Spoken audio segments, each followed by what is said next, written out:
Hey everybody, welcome back. Here we are at the next show for the evening at 9 o'clock Eastern here on the CAF Update, the 124th CAF Update. So if you like the programming here, you know what you're supposed to do. You hit the thumbs up. If you're not a subscriber, ring the bell after you subscribe. Make sure you get all the notifications, yada yada yada, all that good stuff that I'm not good about. But my next guest will tell you that there's certain things I probably should be doing to remind everybody of all those things. But but before we get started, I have a huge amount of stuff to go over tonight. I mean, it's and I didn't even really get to write it all down, so it'll probably be a little bit late night. I think we'll probably go into about 11:30. A couple of video clips to watch. I've got Chris Snork on doing his picks. I know I messed that up in the email today where I left Andy's name in there, but it will be Chris tonight doing the picks. So I think you're going to enjoy that. But first up tonight, I'm going to bring on my good buddy James Siegel. How you doing, James? Oh, you're on mute. Gotcha, I gotcha. Sorry. Hey, Bill. How are you? I'm good. I see you're in your place of power. I know. It's my bunk bed, right? Took a nap earlier today. Feel like $1 million. Man, so. I love when I get to take a nap in the afternoon. But yeah, man. Thanks for inviting me on. Yes, and I should have had like a preface here. The thing is that James kind of pitched an idea to me about a month ago or so, and he's kind of formulated it, and it's just a concept of to kind of engage people in a different way on CAF and here even on the channel. So I like the idea. I ran it by Colin today. I kind of said, hey, this is what we're thinking, because Colin has been he's been involved in that area, so he was like, give it a try. You never know. He even had a suggestion, which I'll bring up as well. Oh, but yeah, tell us the gestation of this idea, sure. James. So first, it's not collector conversations. TBD on that one pretty soon, right? We're gonna get some information on there. But let me ask you, the audience, this, right? Raise your hand if you've ever submitted a piece to the CAF monthly theme. Right? Sketchbook. Not too many people have raised their hands, right? No, not all. I didn't mean to raise my hand because I don't think I've done it since the first one. Yeah. Raise your hand if you knew there was a CAF monthly theme. Yeah. By the way, Bill, crickets. This YouTube stuff is pretty awesome. Like, you can see Marcus put on some pants. Rick, my man, right? But so here was the thought behind this. What we're going to do is you have the CAF monthly theme. And so we're going to do a monthly show based around that. So first, we're going to kick it off today, where we're going to ask suggestion topics of what the monthly theme should be. Do not do it until I say go. If you put one in there before I say go, it does not count, no matter what. And I'm sure there's going to be a lot of creative topics, right? So I'll go back and review the show after it's been all recorded. And, me and Bill will pick, 10, 12 topics, etc. Next Thursday, we're going to do a YouTube poll of those topics. And you guys are going to vote for what. And for this first one, we're going to do 2. Top getter, second top getter is going to be the January theme and the February theme, right? So we're going to go preloaded a little bit. All right. So this is the fun part. Everyone, we're going to show you how to do it. I want you to get engaged in the CAF monthly theme. Put your artwork in. And 1 month from now, well, sometime in February, because we're going to run it through January, we're going to have a panel show on here with 4 guests. Those 4 guests are going to pick 3 pieces of art from that theme over the past month. And they're going to sell you, the audience, on why that pick should be it. I don't care if they argue. I don't care if they scream. I don't care if they dress up. I don't care if they have showgirls, showboys. Doesn't really matter. Right? Yeah, they're going to try to. Not all of this was in the description, but okay, that's. Yeah, I mean, the path art that was there. We're getting a little creative here. Yes. Creativity is encouraged, right? I mean, no nudity, no. It's still not CAF after dark. So, oh, by the way, Jason, I turned my phone off before I got on because you can't call me. All right, so we're gonna present our picks to you guys, and we're gonna vote in the YouTube chat. Initially for the top 2 winners, right? So top 2 winners, fantastic. And then we'll see how this goes. I'll run it by Bill, but I think the panel winner for that week also gets to put in a theme piece sometime within the course. All right, so you get your 2 winners, and here's the cool part. At the end of the year at CAF, the Best of CAF Live, every one of those weekly winners will be put in their special category for a Best of trophy.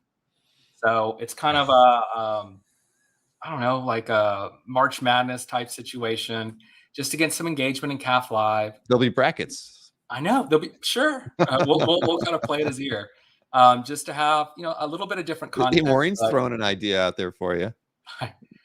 I mean, do we?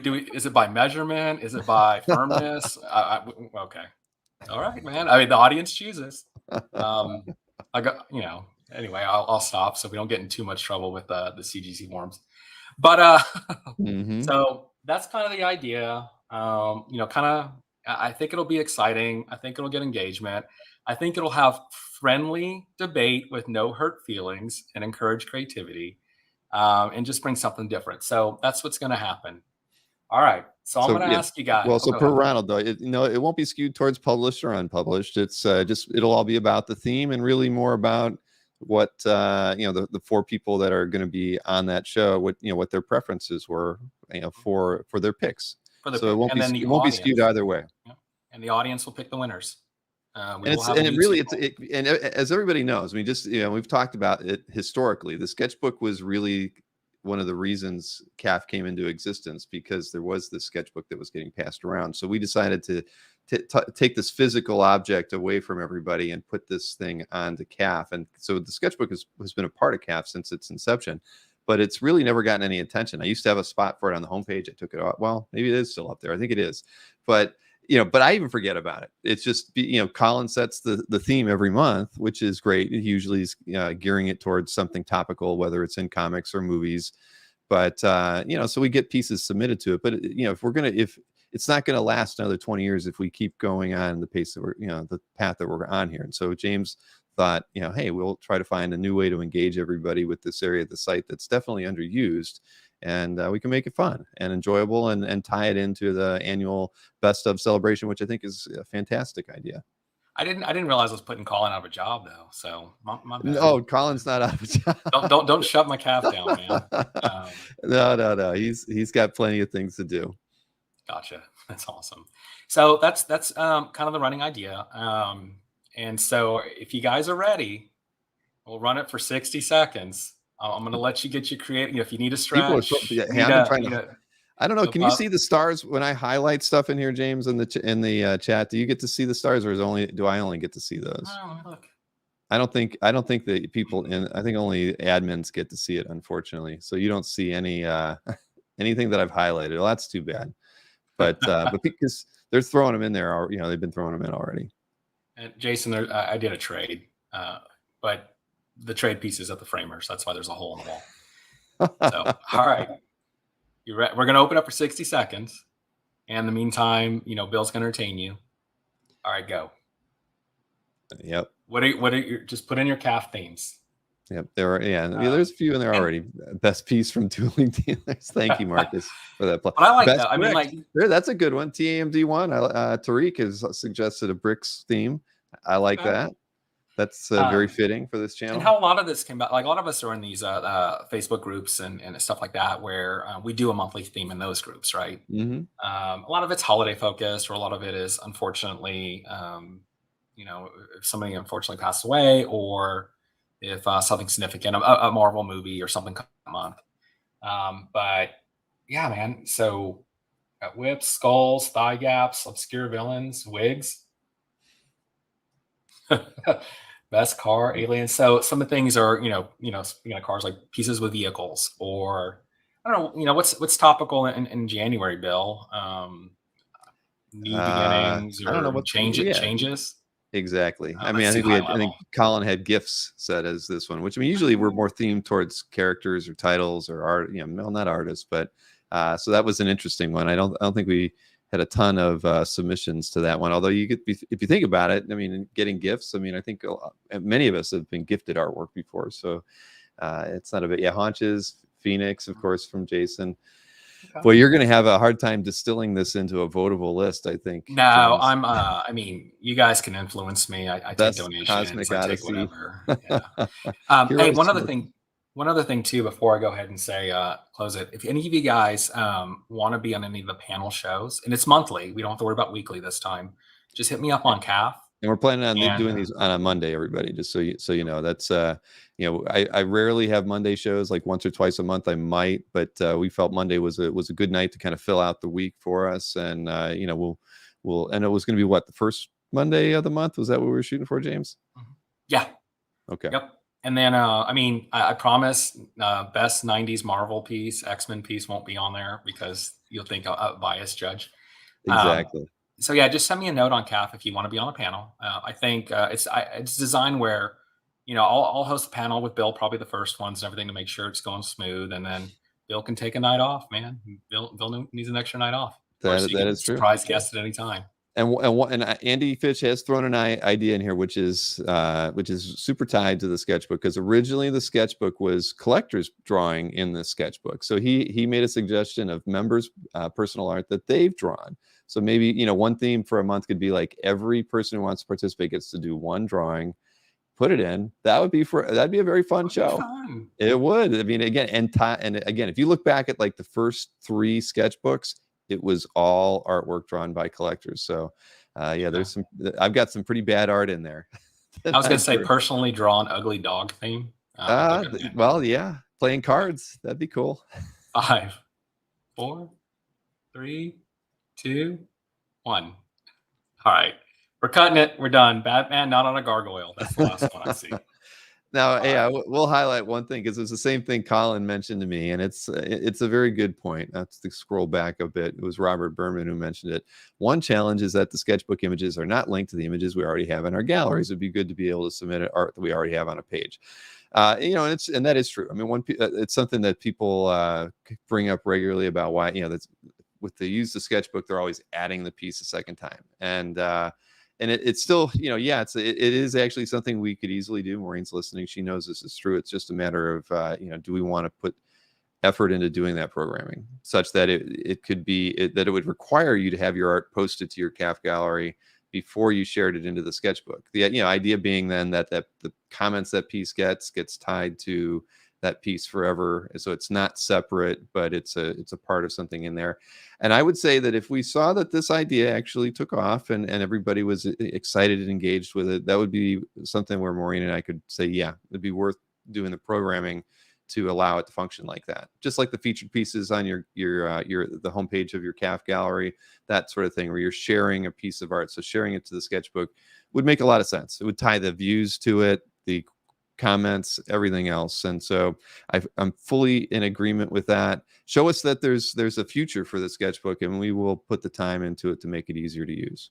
I will tell you a quick story. I know you're going to be way over today. When I first joined CAF, I thought the sketchbook was how you entered art. And so I don't remember what the theme was, like Halloween, and I was throwing the most random stuff in there. And yeah, it was just a newbie mistake. Did I tell you were putting the wrong thing in there, or maybe I didn't even notice because I just figured it out. So next week I'll go through and grab some, or Bill, Colin, everyone. We'll look at the chat. If you guys want to ping me individually and on topics, but we'll pick 10, 12. We'll throw them on the YouTube chat. I guess part of next week's show, Bill, if you want to show people how to enter stuff on the sketchbook, we can go over that tutorial. Yep. And then I want to have fun with it, and kind of see if we can get some creativity and have a good time, and actually have people yell at each other, but not hurt anyone's feelings. So right. Well, and you're going to be looking at art that's good too. So it may not be all yelling. It could be, there could be some high fives here or there too. All right. You never know. Thanks. Yes, James. So I look forward to doing it. So yeah, we'll get that list together, and then I will have the poll set up for next week, and we'll figure out what that January and February theme is. Certainly by Christmas, we'll be able to have all the votes in. Gotcha. Jason says he's good at yelling, so he might be a good first guess. He's not on the panel. All right, James. Well, we'll be in touch. And just so you know, James, the chat actually doesn't get shown with the video for about 24 hours. So somehow YouTube, I think, likes to scan it so that they can delete things they don't want people to see later. So you won't see the chat appear beside the video on YouTube until about this same time tomorrow night. It'll take a while. Well, before I leave, I just want to say chat love bot. See if anyone jump in. All right. Yeah, exactly. Thanks, James. Take care. You too. All right. So yeah, so we just thought it'd be fun to add something, add a little spice to CAF, tie it back to the show. I mean, we've got, I've talked about the other show that we're planning on doing sometime early, I think, in 2023. That'll be on Sundays as well, which is going to be very much tied to CAF and some of the new programming we've got going on there. So, again, I'm looking for more ways to kind of integrate the site into the channel. The best of has been a lot of fun doing that, but I think we can do a lot more with that. And this is just another way we're going to give it a try. So so everybody's thanking James. Good idea. It was a good idea, James. Yeah, I have no, I take no credit for that one. So, I'll tell you, I came into this really hot tonight just because I was trying to get so many things done before I had to do the panel with Micah before this. But I guess since we're talking about the best of, it's probably not a bad idea just to go ahead and remind everybody. Like I did last week at the start of the show, we've got the best of coming up. The submission period will begin right after New Year's. So, it's something that we've enjoyed doing every year, hosting it on CAF for probably 15 years now or thereabouts. It's been a long time. I know that Brian Peck could tell us exactly how long it's been, but it's something we enjoy doing every year. We've advanced the programming of that a great deal. That's a lot like how the sketchbook would work, right? Because you're sharing a piece into the best of. But remember, to get anything in the best of 2022, the best collected artworks from 2022, you need to have that artwork added to your CAF gallery before midnight, December 31st, Eastern Standard Time. If you're on the West Coast, it's still 9 p.m. on your side of the world. So don't delay. Get your artwork posted by midnight, New Year's Eve, Eastern Standard Time, if you want to participate. And, we make everything real easy for the best of. It'll be turned on probably 3 or 4 days after the new year, where you can start submitting your pieces. I know there was comments. I remember Wes was saying we need more to be able to do more than 5. I mean, it's still this time around, I still think 5 is the right number, because our participation level has gone up with every best of, which means it's all that harder to then go and vote on pieces after. So for now, we're still going to keep the 5 entry rule for this year, and we'll see where it goes. But again, participation was up dramatically in the last year, and I think it's all back to the ease of use. And it's very friendly and super simple to pick your pieces. Voting's really easy, and so again, best of, get your stuff added before the end of this month. All right, so you can participate in it. We want much more art in this best of than ever before. So I'll probably be reminding everybody a lot, but you only have about a week window. Once we start the submission process, we give you about maybe it's 10 days. I'd have to go back and follow all of Brian's well-written rules for that. But you got about a week to 10 days to submit all your work. And then we give everybody about 2 weeks to vote on the work. And then we will have the best of ceremony that will, I've already got the date set for it. It's going to be Tuesday, February 7th.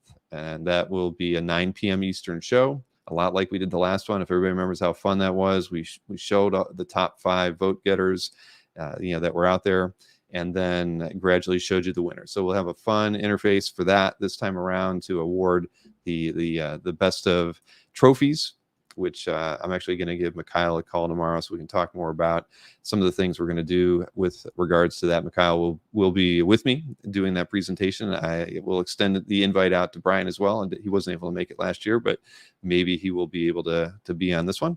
We'll see. But again, it's a lot of fun, and of course, it's tied to CAF's 20th anniversary. Believe it or not, 1st of February, CAF will be online 20 years. And so for me, that's, it's a big momentous occasion. I'm excited to finally have reached a milestone of some substance. So, I was actually talking with an ex-Facebook developer the other day, and they were like, how long has CAF been online? Like 4 or 5 years. And I said, well, it's been on longer than your last employer has been online. So, pants will be required for that one, Marcus. Jason asks, can we make the trophy a tiny Marcus bust this year? Oh, that would be interesting. Maybe one of the trophies. I'm not quite sure. The humanitarian award. I'm not sure. We'll come up with something that could be a tiny Marcus bust. We'll have to think about that. But it will be a black tie event without question. 20 years definitely warrants getting dressed up for it. So I'll figure it out. I don't have a tux, but we'll come up with something around here to make myself look presentable. And I'll even throw this out there too. I wanted to have a get together, and I'm going to end up. We're still working out the details, but like I said, the presentation of Best Of will be on the 7th. But I'm going to do my first meetup here at the house. And Maureen, she knows this, so we got to get the place ready. That will be on Saturday, February 11th. I'm going to do something like an 11 to 5 meetup here, but I'm sure we'll have some kind of 20th anniversary cake for CAF, and hope people bring artwork. I haven't given anybody my address, but if anybody's interested in coming out, I certainly would be happy to let you know. I was going to extend invites out to people who are nearby. There's a lot of collectors in the Florida area, but I know some of my friends might be willing to make the trip if they know there's cake. So I was actually going to ask Sharon if she could make it. So we'll see. Maybe I can get Anthony and Sharon to make the trip down here and have a special Sharon cake just for the 20th anniversary of CAF. So I got to work out those details though. But if anybody's interested in attending, you think you might be able to get out Orlando way for that Saturday, February 11th, shoot me an email, bill@comicartfans.com. We'll talk about it. But more details to come on that. Maureen's sweating it in the other room right now, thinking about getting things ready here. But I've got a pretty decent sized space, plenty of tables to spread art out on. It'll be a lot of fun, and my first get together here in Florida. So as everybody knows, we did that unboxing with Jiggy. Jiggy was a little late to the party on that one on Monday night, but we showed off all the artwork that Jiggy's artist sent to him that came to me to put together. And Maureen I packed everything with the help of my daughter Emma, who came in kind of after I got started. And we got everything in the mail except for one package. It was like Maureen was thankfully, Maureen, she saves my butt. I did most of the packaging, but she took the artwork to the post office to mail it. And but only one, like I guess I shouldn't say who it was going to, but she forgot to put the guy's street address on there. So we've got one package left to mail, everybody. So all the other ones got mailed. I think about a dozen or 10 of them got mailed on Tuesday, and then the rest of them were mailed out today. So I would expect most people who are getting the ones from me should have them probably by Monday. Everything went out priority. So Chuck Arnold says he'll help man the outdoor kitchen. Well, speaking of the outdoor kitchen, the thing was, like when I did the sketch event last time, I did that recording of me packaging things, and I kind of actually went over, here was the approved method that we all should follow, Mikhail's method of packing artwork. So I did actually record a video, but it was cut short. So, but I'll show the limited amount that's out there, because I had good intentions, but what happened was I got halfway through the set, and it started getting dark. As everybody knows, here in Florida, by the time it hits 5:15, the mosquitoes are biting, and I was doing it out in my patio here, and it was pretty nasty as always with the mosquitoes. So I ended up calling it a night, and we finished it up the other day. But so I only have a small segment of me actually wrapping them in fast motion. So I'll go ahead and play it for you, but it's not the full-on version that we had last time. So it's only 45 seconds. All right, so we've got 35 packages to put together here. Got plenty of masonite, as you can see, already pre-cut. I've got my tape, got my painter's tape, got my clear packing tape. I've got all the artwork with the beautiful labels that Maureen has put together for me. It's 4 p.m. on Tuesday afternoon. Let's see how long it takes for me to get these all packaged and ready to ship.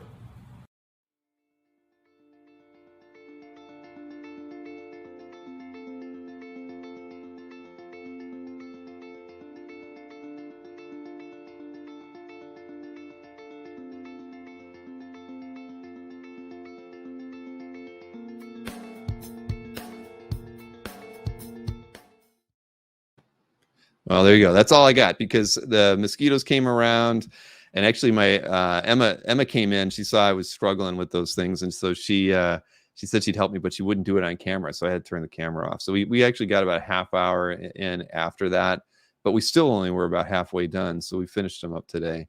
But yeah, isn't that a nice space? And that's why I bought this house, because it's meant to be and a place to entertain. That whole area in the back there, I felt I had to show it, because Chuck said he was going to he's going to man the outdoor kitchen. Well, there you go. You saw the outdoor kitchen. It's got a bar and everything there. And yeah, so and it's kind of tied into the house. The house has got a really big space just inside the doorway there. So if the weather's good on the 11th of February, it'll just be perfect. We'll be able to have I'll set some tables up inside, outside. We'll have a lot of places to look at art. I'll take care of the food, and I'll have plenty of beverages for everybody. So anybody who's looking to do something in Florida that weekend, the 11th, please let me know. There is no stripper pole out there, Mr. Redjack. I'm sorry. But yeah, thanks, sir. It is a very nice house. I'm very happy with it. It'll look better once we're completely unpacked and there's art on the walls. I completely agree with everybody. Let me see. I saw a couple quick questions. And then go ride the Hulk roller coaster. Exactly. It's only an hour away. Universal Studios. We're about an hour north of Universal Studios. So, and I can tell you that's the plan. Everybody knows. My intent is to start a show down here in 2024 February as well, tied to CAF's anniversary, so it'll always fall around there. It gives us something to get together and celebrate. But we'll have a show to do, and I love Universal, so my hope is we'll do the show, and then anybody who's hanging out, we can go to Universal, hit the Marvel area. Of course, there's no DC area there, so I get it, Marcus. I get it. It's a bring your own kind of pulse. And it is a winter getaway, Peter. So let's see, what was there? Number one Marvel fan said sketch event would be nice to do quarterly, plenty of time between. Well, yeah, well, we'll talk more about it. I did suggest that we might do a artist only CA live event in between some of the shows, our other virtual events. So another virtual event that was strictly for original artists. So it could happen. I don't think I would do them twice a year, but that certainly would mean we'd have 3 of those opportunities a year.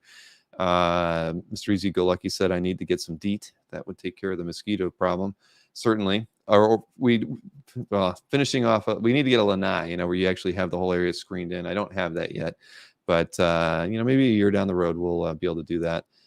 Ian, what did you ask? What day is the CAF event for Best of to schedule for next year? I'm not quite sure what you mean there. So just remember to get your pieces in for the Best of 22. You got to have them submitted by midnight, December 31st.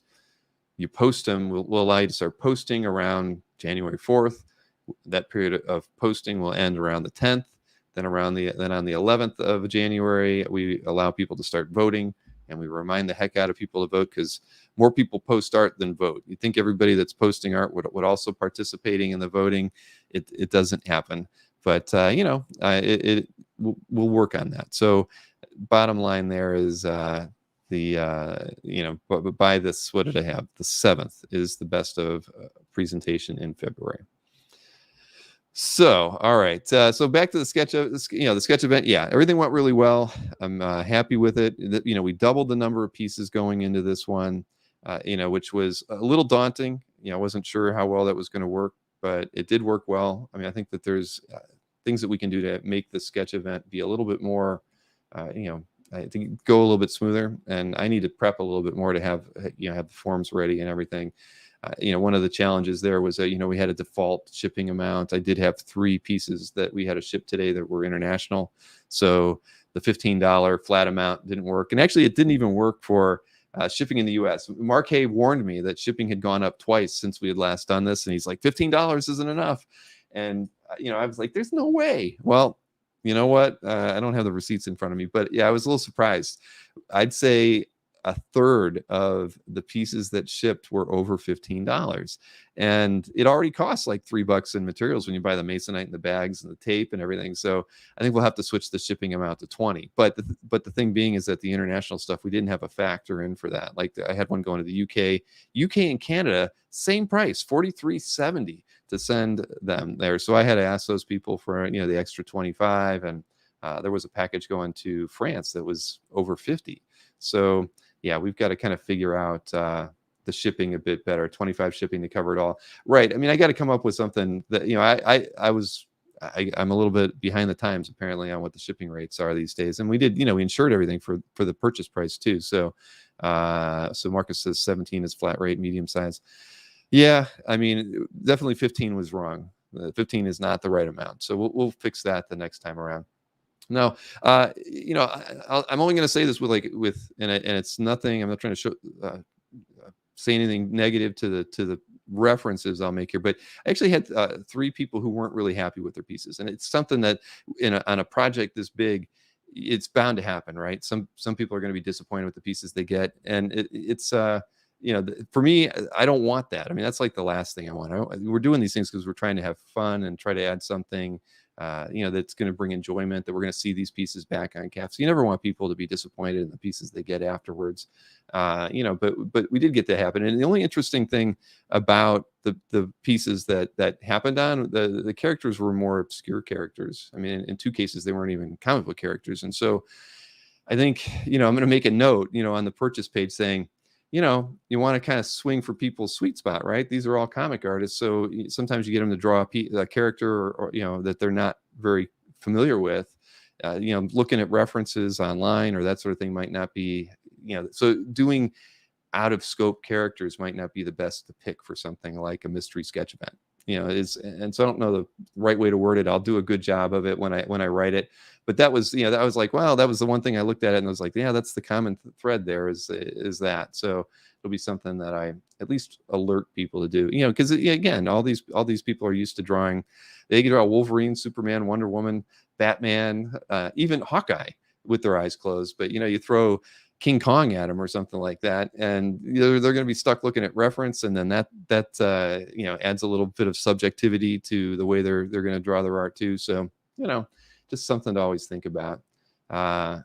Yeah, exactly. There you go. I think that's the excitement of a mystery sketch. You definitely want it next time. And yeah, and I definitely won't, like I had offered, hey, I'll tell you who did your piece. I mean, I won't do that going forward. I like Jiggy's suggestion when we had him on Monday, where he said that he would do kind of a lottery with his guys, because his artist did the most. I think they did 50 of the roughly 100 pieces, and what he suggested doing on Monday was, okay, I've got 50 different drawings that we need to do, and so present them to the 15 artists that he has that are going to be doing them. Let them pick the characters that they want, because then you know that artist is going to be thrilled with the piece that he's going to be working on because he was drawing the piece. Now, of course, when you get to the end, maybe it's a little, you know, a little bit iffier or harder, but I think artists who are excited about the pieces that they're getting are going to produce even better artwork. And, you know, and Jiggy's guys already, you know, and just like everybody else's, go over and above, you know, what you would normally get for these, I'd say. So, you know, let's see. Mikhail says maybe next time have the option to submit a choice for the artist. Particularly helpful if one of the requests is well, right. I mean, well, that's the thing. You know, when it's and not all the obscure. There were a lot of obscure characters, I think, that you know, artists probably hadn't drawn, but I think the moment you start influencing, you know, who they were going to go to, it kind of takes the mystery out of it, right? That's the challenge. So yeah, I think the mystery needs to stay. Let's see. Andy, who is an artist himself, says what? It's a great idea as an artist. I can tell you there's nothing worse than being presented with a character to draw that you don't like. Right. And so that I thought Jiggy's idea of doing kind of a lottery with his guys and gals to pick the characters they wanted. And he probably will, you know, he'll do it. He'll have all those names, and then he'll probably draw a lottery for who goes first. So I think that is a wise approach versus pigeonholing people. Because I always told the reps as well, hey, you know what? If you think so and so, you know, if you think somebody's going to be a better choice for this character, don't stick to what I've given you, because at the end of the day, our goal is to produce the best artwork we can for everybody who's spending money to do it. So you know, that rule was already out there, but I do like the idea of a drawing. So I'm going to suggest it to Mark and Tatiana and Ken if they want to do it that way, or they can do it however they like at the end of the day. But I did have a couple artists direct who wanted to participate in it. So I think we're going to have a definite different variety of artists when we do the May sketch opportunity. Matt Moore says my character would have been picked last. You're right, Matt. I did not know who your character was at all, but you got Mannix, and Mannix was excited to get it. So, and did a bang up job on it too. Rom said all the artwork was great, but I could see not being happy with someone was whose style were not really typical comic book art because it's rolled dice, and it is, right. I mean, it is random, and that's why it's a mystery, and that's why we want to keep it affordable and fun. So, just expect more of that in the future. So, so I got so many different things to talk about, but we did do. And Mannix, he really did crush that one, and even Emma was looking at the Doctor Doom that I don't think the collector mentioned whose it is. So hopefully you'll see that Doctor Doom on CAF sometime soon. But Mannix killed that Doctor Doom as well. It was beautiful. But Emma looked at that. She's like, wow. I mean, she's like, he can really do backgrounds. So let's see. Andy says, make a way that you can request not typical. I'd be all about getting that. I get it. Maybe a character could be artist choice, and that's another option too, Rick, in a weird way. If you want to like just really throw the mystery out there so you don't even know which character you're going to get, that's really throwing caution to the wind, right? And that's kind of what it's all about. But it is fun. I mean, I sincerely enjoy doing it. I think it is a lot of. Oh, okay, Gabe, I didn't know if you had mentioned to everybody that you were getting that Doctor Doom by Mannix, but that thing was awesome, and my daughter was just ogling it today. she was so impressed by it. It was really, really spectacular. So and thank you, number one Marvel fan. I do I appreciate that. So yep, everybody liked that Doctor Doom. Mannix, he's just got an interesting approach to characters, and he loves kind of background work, right? I mean, he really integrates a lot to the works that he's doing. You haven't? Oh, I didn't know, Gabe. Okay, well then don't watch the Monday show because that was one of the pieces we showed. NSN Art says one choice Aquaman. Yeah, I don't know. You don't want Miko Swain to get that one. So, or he'll do a great job on it, but he'll probably have I don't know. Anyway, so hey, last night's show, if you were watching it, was a lot of fun. We did that. It was Anthony going solo on a Dueling Dealers style episode. That we went into it when he and I talked about it the week before. He was strictly going to bring pieces that had been on the show before, and it was going to be his recap because he knows I hate recaps of any kind, and so he was just going to poke fun at me for that and do a show like that and bring 10 pieces. Well, he ended up going after bringing in really expensive pieces, and so I was like, oh, son of a gun, now we're doing a different format. It's not really what I've been publicizing, and I thought it wasn't going to go well because a lot of the pieces were really high priced, right? So but it didn't start out well. That's for sure. But when you have you start off with a $250,000 piece, that one's not going to sell. But as it turned out, it was certainly one of our better shows in the last 4 or 5 months. I don't have a final figure because there were a couple pieces that people were negotiating with Anthony, but it was could have been a $50,000 show quite easily. And but what was very interesting about it was actually, Mikhail, it was because of you, actually, when you were asking Anthony about that Sunday piece, that Spidey piece. I mean, nobody knows what that is, but you were kind of trying to close a deal on something that had happened that you had talked to him about already. And I guess Daryl really did that with the first piece too.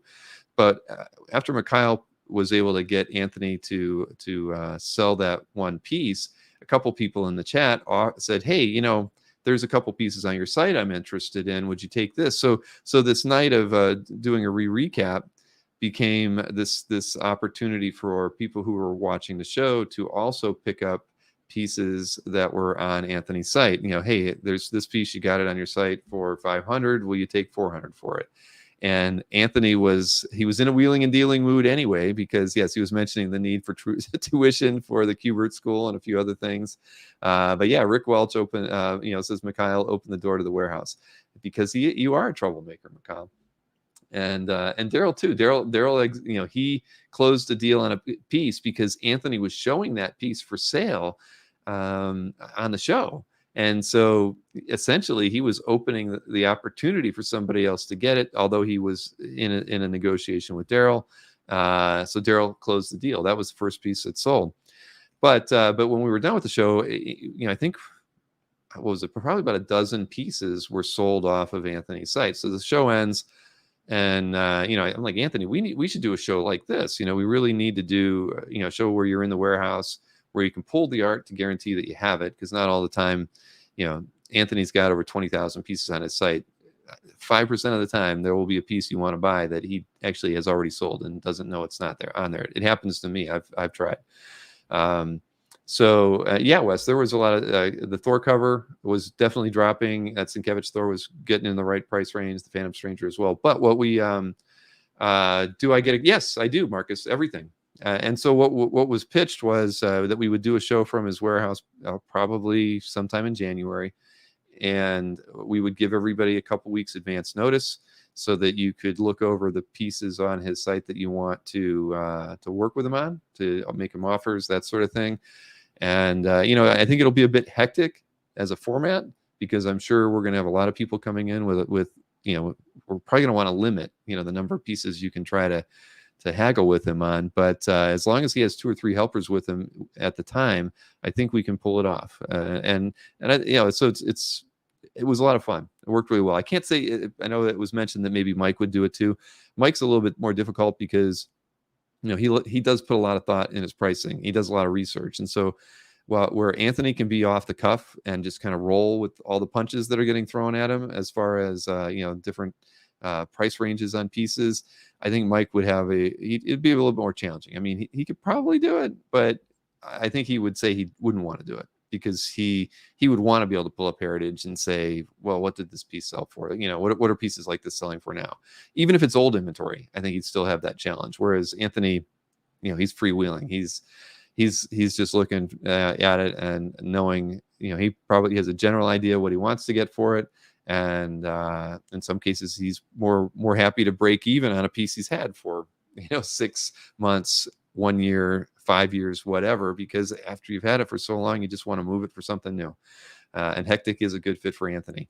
Can we email the pieces beforehand? That was actually something I was thinking about, Chuck. So where we would actually be pre-setting up the potential offers. I mean, we want to make sure that people are, if they were going to email offers in ahead of time, we'd have to certainly want that person to be there in the chat at the time, because you may make an offer on 3 pieces and offer him $1,500, and he say, no, I want, and they're retail at $2,300, and he comes back and says, no, it's got to be $1,600. You better be in the chat when he makes that offer. So, but I did think about that. Sending them in would help us a bit prepare the offers for Anthony, because for us here, it'd be all hands on deck. I mean, Gwen would have to be helping, Maureen would have to be helping. I'd probably even need Emma. Some way we'd have to all be really working together, because we're going to have to be spotting the chat for people who are doing those requests in the chat. And if we were prepared to have some in advance, that would actually be beneficial. Nick Ferrucci says, speaking of Mike, 42 likes. There you go. Yes, everybody. We got 93 people watching the show right now. We should have a few more likes than that. So hit the thumbs up. And as Chuck just says, it gives him an opportunity to pull things that are similar. Yep, exactly. Well, and that'll be the thing. He'll be in, for Anthony, he'll be in the warehouse. So he'll be able to send his guy over to grab a portfolio, pull the stuff out. He might be able to have alternatives. He might offer package deals. He might be like, you only want that one page? Are you sure you don't want 2? I'm not going to tell Anthony how to do his show, but Anthony is all about the wheeling and dealing, and I think that it would make for a very interesting format. It would be challenging for the 4 of us here, but I'd be up for it. I know Maureen and the girls would be up for it, and so we'll give it a try. And so I would anticipate it being sometime in January, after we get the 100th episode of Dueling Dealers behind us, and at that point, so like I said, we'll give you a couple weeks to kind of look things over on his site. So there's less of a chance of getting a deal if things are prepared in advance. Well, we wouldn't be preparing I wouldn't tell them what they are. I'd have you email in everything to us. We would prepare the offers for Anthony, but we wouldn't show them to him ahead of the show. I'd still want it to be all spontaneous. I wouldn't want him figuring things out. But if I could have it pre-set up where, like when I share a screen and I can show things, like if we could actually have, something that says, hey, Chuck Arnold wants to offer you this on these 2 pieces, and we already had the the tabs open on browsers that we could pull up on the screen, show him to Anthony. He doesn't even have to send his guy out, but he can at least say, he could say yay or nay it. We could get through a lot more than if it was all coming through the chat, because if it's coming through the chat, we're almost like pausing at every moment to have Anthony think about the offer, send his helper over to make sure the art's there. So yeah, but I would not show the offers to Anthony in advance. They'd be coming into us to kind of catalog and have ready for Anthony. So yeah, so I think it would work out. But no, Anthony, when he's in it, he's up for wheeling and dealing. Am I going to Big Apple Con on the 17th? I am not. I've been asked about that show and even the next comic art con in New Jersey, and I just can't see being able to get up there anytime soon. I mean, I'm planning on going to the New York Comic Con, next fall. I'm not going to go to San Diego this year. At least that's the plan. I just want to alternate between the two shows. But yeah, I don't see making it up there. And my focus is just, it's going to be a lot more on like I said, the things around here. I'm trying to figure out. I'm looking at logistically at places in this area for the 2024 show that I want to start. So I've just got a lot of things on my plate, and never enough time to do them all. So ML should get a cut because of him getting the he got a great piece of art at a great deal, I think. Let's see, when Anthony gives price, is it only for the one collector or anyone can claim? Well, I think it would be at the very least, that's a good question. I would think that it should be up to the person who he's negotiating with to say, well, if he thinks about, if they don't accept it, then I'd say it's up to everybody. Even if they say, well, let me think about it. Well, you shouldn't have to think about it. You know where you're at. You know where he's at. If you can't counter him and get an agreement done while that initial back and forth is going on, then it should be open to anybody else. Because you're right. I mean, it's going to be interesting to see the pieces that people would want to try to haggle on, because I would think that there would, we're not talking about just doing the $250 pages. I would like to think that we're probably going to be talking about some of the more expensive pieces as well. So 30 seconds to claim, Matt Moore. Yeah, exactly. Claim jumping, says Marcus. Yes, it is a lot like claim jumping. I think that hasn't happened in the United States in a long time, I think, but it does happen on Dueling Dealers with some regularity. Yeah, I agree. So, and I will be at Heroes. I can tell everybody that. I mean, that's going to be our regular show. We definitely talked about doing a Friday night event as well this time around. I don't know if it'll be at the same place. More than likely, it'll be something different. I talked with Felix about that. He had suggested wanting to do something, and so I'd want to involve George Hodge, who helped us get everything set up there last year. Just want to try to coordinate things, but there will definitely be a Friday event tied to Heroes like there was last time. And so there you go. Mikhail did get a good price break, so he did get something. He did get something back. So yeah, but during the show last night, Dino did a most wonderful thing.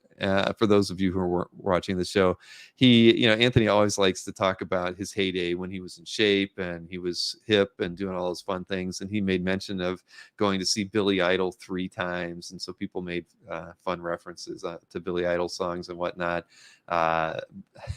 Matt from Matt Kennedy had said, I would pay $2,500 for a picture of Anthony at a Billy Idol concert. And again, he's talking about something from the 80s. But I happened to look over at my laptop, which is not the same computer I use for the show, and Dino had emailed me something, an image, and so I quickly got that image over to my other computer. And this is what Dino had sent me. Anthony Snyder and Billy Idol in concert. So Anthony's got the spray on tan there. He's got the pasty on, but it just added to the fun and excitement of last night's show to show this. It just kind of broke up the monotony. I think we're still early at that point. We had probably only gone through, probably hadn't even done about half of the pieces, but Dino knocked that thing out. And man, that had me laughing for at least a good 30 seconds. I mean, I love it. Look at that. It's perfect. Anthony at his best. So good. Absolutely. You got that right, David. So yeah, it was a fun show, and I always talk about that, you guys. It's always about the things that happen here in the chat. I mean, I just have a good time hanging out with you, and you guys inspire me to do more fun things, and I think we inspire each other. And Dino has been one of, Dino, you've always kept me on my toes. You've kept me laughing. I mean, just with all the amateur shows, your memes, I mean, all those things. You've just kind of kept the show and the whole channel just lively and fun, and I sincerely appreciate that too. So look for something with Anthony and I in January. So I'm going to show you a video now. We've got it because I got a couple to show here, and I'm already running long. I knew I was going to run long, but first video I've got for you is this was okay. I saw on Scott Eater from scotteater.com. Sells a lot of the alternative artwork, and he's a big Kirby fan, all that. So most people here are familiar with Scott. He'd posted on his Facebook page a set of photos that he had gone to. Where it was Boston College. It was a museum on the campus, and it was for, I did write it down so I'd remember it, the American Alternative Comics exhibit, and it was at McMullen Museum. So it was American Alternative Comics from 1980 to 2000. So it had a lot of comics there, but it had a lot of original art, which is, from alternative comics, it's right up Scott's sweet spot. And so he had posted a bunch of photos. He didn't have any videos, but I asked him if he could send me what he had. And so they're not like maybe the best images that you would expect, because he wasn't shooting them for a repurposed thing like this. But he gave me everything he had, and I pulled together a 1.5 minute little clip here of that exhibit. The sad thing is that the exhibit did end on Sunday, so you just get to enjoy what I've got here. And a huge thanks to Scott Eater. And I can tell you, while Scott and I were emailing, he's definitely going to be on the show, probably sometime in January as well, on a Tuesday night for an interview. And that's long overdue. I don't know why I haven't asked Scott to do one, but he said he has a busy schedule the next couple months, but we are going to work that out. So here is the video from that exhibit.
Alberto, that was in Boston College, and here I'll put the link in the chat so everybody can get it, because it's not linked in the show description.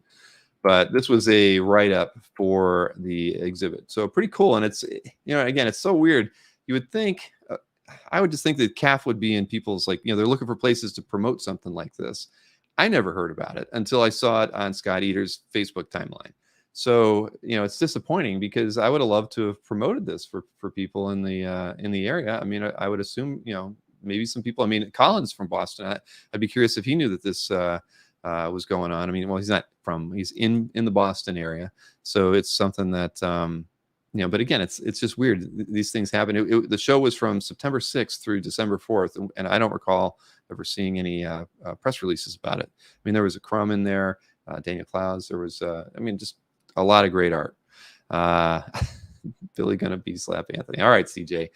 All right, what do we got next here? So I got so many things here. I'm just going to do these packages. I got a couple things in here. I did get, and I'm sure, I mentioned George Hodge earlier. I got a Christmas card from George. Nicely done. He said, let's see what do we got here. This is, it's from the Hodges. Wishing you joy this holiday season. Marvel artist Tom Riley drew and colored 2022's card, capturing a sense of adventure and hopefulness at the center of this speedy year. And yeah, that is awesome. It's from Jacqueline, George, and their dog Goldie. So thank you, George, for that. I like this idea. You know what? I've never been a huge card fan. Tell me, I don't buy birthday cards. But you know what? I like this postcard. It's funny. This is the first year I was thinking, I'd like to send out some cards. I mean, I've got a lot of people who I have to be thankful for this last year. And yeah, so George, thank you very much for this. I really appreciate that. I love the art, and it's a wonderful idea. I mean, I think that's fantastic. And I saw somebody mention that Dino should put that image of Anthony on a T-shirt. I mean, if you notice, when I did the art packaging, I was wearing the T-shirt that Dino made from the second episode of the Amateur Dueling Dealers that we had with between Dino and Jordan, the Empire Strikes Back episode, and he made T-shirts for many of us. So I got another card, Daniel Folks, who great calf collection, very much in the same vein as myself as far as enjoying science fiction fantasy artwork. He sent me a Christmas card with art by Joe Chiodo on the front of it. And thank you very much, Dan, for that. Wishing me a great collecting year in 2023. And yeah, no, every year I get one of these from Dan, and thank you so much for that. Next package I've got, again, it's something from Anthony. I didn't buy anything that I'm aware of, but Anthony does like to surprise me. He does take care of me, everybody, and not only just on the art shows, but I had that nice tour book the other day. What do we got here? It says he has sent me one of his business cards, of course, and it says holiday special, take 10% off next website order. It's only good until New Year's. Thank you, Anthony. But what do we got in? Okay. I don't know if all right, I'll show you this. But the reason he has given me, he bought this shirt for me, is because it is a reference to the Christmas special, which as everybody knows, the 100th episode of the Dueling Dealers of Comic Art is the Wednesday after Christmas. That is December 28th. We are having a themed show that night, and this will give away part of the theme. There you go. It's a Nakatomi Plaza Christmas Party 1988 T-shirt. So yes, that is Anthony giving a little bit away on what we're doing 3 weeks from now. So you can let your imaginations run wild on that one. So it's gonna be a good one. It's gonna be a lot of fun. Yippee-ki-yay! Yes. Yes, I'm not giving anything away. We're just that's the one I told you. I sat down and it just flowed. It was perfect. I think everybody's going to enjoy that show a lot, and it's good. We haven't done one in a while. I mean, the last major theme show that we did was May the 4th, and while we've had little things here or there, we've not really done a big theme show since then.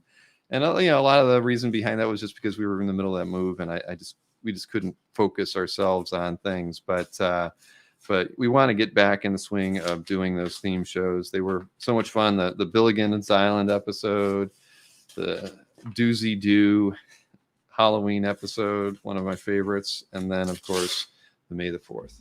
So let me get in here. Now, this one is, as everybody knows, I did buy artwork from Andy and Veronica. Well, Maureen did. I gave Maureen I said, hey, here's some pieces of art I like in their exhibitor booth. If you don't mind, I'll let you pick which pieces we buy. So Maureen did all that. And then, you know what? At the end of the day, I was unaware which pieces she bought. So this is kind of an unboxing for me, since I have no idea what's in here.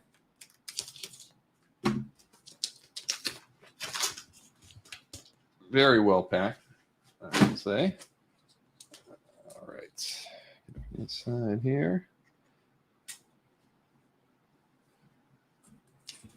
All right. Oh my gosh. Well, here, let me. I hope you're Andy. Are you watching? I hope Andy's watching. I have to show these. Wow. This one's going on the wall, Andy. Holy smell! All right, I'm taking it out of the Mylar because this is definitely a gifted piece that is incredible. Let me just show this one off. Look at that. Thanks for all you and the fam do for the hobby, Bub. Indeed, he speaks the truth, William. Look at that. A couple bottles of beer. You got the suds. I mean, from two of the best beer drinkers in the Marvel universe, right there. Thank you so much, Andy. Yes, I do open these on camera, Andy. That is awesome, man. That is so incredible. I mean, I love that. That's gonna find a place on the back wall. That's amazing. Thank you so much, Andy. I love this. I can't tell you how much I love this. Yeah, that is. All right, now I have to get the back wall started. All right, I am going to begin this weekend working that out. Yeah, that is fantastic. All right, so let's see. We've got Pirates of Mars, Volume 2 page, and this one is. So I just love this page. Take a look at that. I mean, that first panel, all the mayhem on there, the building burning. I mean, and I don't know, again, I have not read it, but I love the art. I mean, I love how the panel with the guy holding the gun here, how the background over here kind of bleeds over into the hand, the silhouette of the hand there. I mean, just so well thought out. I just love this page, and so yeah, I think I'd given Maureen maybe 4 or 5 pages to pick from. I'm glad that she picked this one. And Veronica did an incredible job on this. This is beautiful. Love all the cross hatching there in the last panel. That is great. Oh, good. I mean, I liked all the pages, but then this is from Blackwood. I am reading it now as well. Thank you, Andy, for sending that along. So this is a page from that, and again, just really nice storytelling. The first panel, is a killer, but they're all beautiful, of course. Really, really love it. So yes, great pick, Maureen. Yeah, she did a great job choosing the pieces here. So wow, these are fantastic. Thank you, Andy, and thank you, Veronica, too, for exhibiting it during Comic Art Live since we started this whole thing. I mean, there's been several collectors that have as well, but I could always count on you guys to have a booth, and I think it's consistency like that that's made Comic Art Live successful, right? People know certain collectors are selling, certain artists are selling, certain dealers are showing. So, yeah, really, really well done. So thank you, Andy and Veronica, for the art and for the Wolverine Thor piece, Andy. That will go on the wall. It'll probably be right next to the Hulk with pearls, but yeah, and the Vampirella cover that Barucci helped us put together for Comic Art Live. Yeah, we'll get those things going. So so I might as well go over. Since I mentioned Nick, everybody knows last week I did speak to this that we are going to be doing a Kickstarter starting the night of the 100th episode of Dueling Dealers, and it's going to be for 3 alternative covers to Red Sonja Vampirella. One that, because at the end of the day, as like I mentioned last week, Anthony and Mike and I, we were going to do one cover, and then everybody was like, well, who's going to get to own that one cover? If it's a Dueling Dealers cover, we're all drawn on it, and Sharon, who's gonna own it? So there was a bit of wrangling going on, and I was like, all right, I already got myself on a cover, I don't need one. But then Anthony and Mike couldn't make up their minds on how they were going to figure that out. So I just said, we'll just do 3. We'll do 3, and then that way nobody has anything to fight over. You can kind of give your own design suggestions. We nixed Anthony had one, and we told him he couldn't do it, so we came up with an alternative idea. But I showed 2 of them last week. I'll show them again. These are these are two. There's the giant size homage. That one is going to end up being Mike's. He's kind of front and center there at the bottom. The idea on the left there was all mine. I was like, you know what, if I'm going to be on a Vampirella Red Sonja cover, they've had to have kicked our butts, and they're having a good time at the tavern with Sharon, and we're just we're in bondage, and I knew that was, it's a running joke here, so I figured we put it on there. It keeps things fun. And then Anthony, he went with an Avengers 4 cover there, and of course, instead of Cap Shield, he's got one of his free portfolios, and he's wearing his t-shirt too, so very fitting. He does look a little bit like Family Guy. He'll be a little slimmer when we do the final version on that one, but all three of these covers are great. Ken Hazer's doing all of them. I couldn't be happier to be working with Nick on something like this again. So it'll be a Kickstarter. It'll be fun. I'm sure we'll have some signing options on them, or let you get them signed by us in person, which I think is probably even more fun, because then you get to bring them to a show. I remember when we were in San Diego, Marcus brought his stuff over, and I got to sign his comics, and several other people did too, and it was just fun. So we'll be doing that with the Kickstarter starting the night of it'll be the 28th of December is when it'll be out there. So you got the Joe Quesada to draw them. No, we did not get Joe Quesada to draw them. Claim the prelims. I actually drew the prelims somewhere. I've got them over there, because I basically drew them and I gave them to Ken to look at, to kind of figure out where we wanted to position everybody. Oh yeah, Kyle had me at his house and forgot to get, well, there's always you bring them with you to Heroes or something, or if you ever make it out this way, we'll figure it out. So that's that Kickstarter will start in a few weeks, and again, it'll have a very modest success rate, because we're doing it no matter what. At the end of the day, we just Kickstarter is just a great way to do the pre-orders, and it gives us all an easy way to handle it. It'll be running through my Kickstarter, but Nick and Dynamite will be handling the fulfillment and the coordination on stuff for us, the printing, everything. I mean, Nick's been fantastic to work with. I do hope and sort of expect that Nick will be working with me on the Infected by Art project next year as well, for our book 11, which the submission date for that ends on midnight on Saturday. So I've been super busy trying to just corral the artists to get their submissions in over there. So been tied up a bit with that as well. But again, Nick's been a great friend, and we've got hopefully a lot more things that we'll be doing together in the future that keeps the hobby fun for us all. I mean, I had a great time on the show last Friday with Nick, and he and I need to make those things a little bit more regular. It's been, I think it was about 6 months since I was on a show, and it's for a good cause last week, but we always have a good time together. Bill signed your bathroom. Thank you, Marcus. That's a good one. Make it a 4-piece Hazer puzzle cover. That is a good idea, but we didn't think about that this time. But maybe on the next one. But 3-piece, or 3 pieces is fine. What do we got next? I got my packages out of the way. I got my Kickstarter out of the way. Next up, I can just do a quick reminder on our upcoming schedule. Not a whole lot of changes here, other than I can tell you that next Tuesday was open, but now I'll be interviewing collector Ben Brezel on Tuesday at 9 p.m. I've known Ben. I've emailed with Ben a ton. I don't believe I've ever met him in person. I got a photo of him. I have to get the slide set up, but Ben will be on the show with me on Tuesday. Of course, this Saturday at 2 p.m. Eastern, I've got Howard Chaykin back on. And, I guess I can tease a few things for everybody. I did forget to do that. But, so he's got some pieces that are priced $300 or less. And he's got his usual 8.5 by 14s that he's bringing.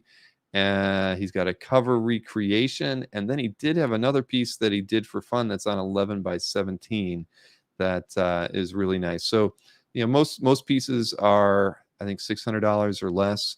The cover recreation he did is, a little bit more in line with what he's done in the past, and then the other piece was just kind of nice. But I'll just share a screen with you, since I usually have been doing that lately, and I'm neglected to do that this time. Let me hide this and do this real quick. So some good stuff. There's a Punisher, there's a Magneto, Wolverine, an Iron Man, a really nice shadow. Beverly, always hot. Luke Skywalker, Captain America. We got that Cody Starbuck piece is one of the big ones. He did an Iron Man cover recreation. We've got Flag, Mandy, and Raul, which is a piece I want to buy and I can't because it's for all of you in the chat. And another Wolverine, so 2 Wolverines. So there, I can't show it anymore. I know somebody's going to go back and want to just pause the screen, but it's all good stuff. And I didn't show it. The smaller pieces, the ones that are 300 or less, you actually didn't get to see those. So those pieces, what were they? He did 6 of them. What were they? He did a Darth Vader, a Flag, a Catwoman, and he also did a kind of a Babe from Flag. He did The Thing, actually, believe it or not, smoking a cigar. And I forget one of the characters from one of his other personal books, which I can't remember what it was. Star or something or other, the one with the space helmets. It was one of the women in it. So at any rate, it'll be a good show. About 20 pieces for sale. All great stuff. All really, really good stuff. So, oh no, the shadow. Yeah, the shadow piece is probably, well, it's not my favorite because the Flag and Mandy with Raul piece is easily my favorite, and it kills me to see those pieces early. So, but Howard will be fun. We'll probably talk for about a half hour and sell the pieces and move along. We've done these shows a few times, so we know we almost know all of Howard's secrets. But Satellite Sam, thank you, Nick. Dargon, I knew it began with an S. But yeah, so Satellite Sam, babe, she's in her usual attire, sitting on a space helmet. Just great stuff. Howard's just awesome. So yes, and just going back up the chat, I saw Mikhail mentioned that Ben has the goods. Ben does have one hell of a collection of art. So I'm really looking forward to chatting with him on Tuesday. And Howard did outdo himself again. He always does, and it shows. He usually sells 75-80% of everything he brings. He's a guy who's confident. He doesn't have published work that he brings. He always pre-does these and drawings. And who has the cojones to just say, I'm going to draw whatever I want, and I'm gonna and he throws caution to the wind, right? You would some artists might look at it and say, I'm not going to waste my time putting these drawings together, and because they might not sell. Well, Howard just says, I'm going to do it, and he's done really well with everyone that he's done, and I mean I see these, and they literally keep getting better every single time he has done them. Well, there you go, Johnny. And I would, trust me, that I would not hold back if there was a piece that I was going to get and it didn't get purchased. But it always works out that the pieces I desire the most are usually the ones that sell earliest. So, and that actually held true on the show last night. There were a couple pieces that Anthony had that I'm like, it's not worth that price, and I could have gotten it, right, because he had it on Dueling Dealers. It had been on his site for a while, and this happened with 2 of the pieces that sold yesterday. If they were at the price that he sold them for, I would have taken them in a heartbeat. but when they're on there, everybody knows I don't really haggle too well, so I usually go with the face value price, and so I missed out on pieces because I don't haggle. But anyway, that's okay. So yes, please tune in on Saturday at 2 if you're free. Howard's always a great guest. So next up, I've got another video. This one is submitted to me by Marcus. It's mostly video and then some still photos from Fan Expo San Francisco that happened the weekend before last. Marcus had actually given me all the material. I just didn't know it. I was like, hey, if you want to send it to me, I'll put something together. And he's like, it's already there. So I pulled all that together. It's another gem by Marcus. He's gotten some good stuff in there.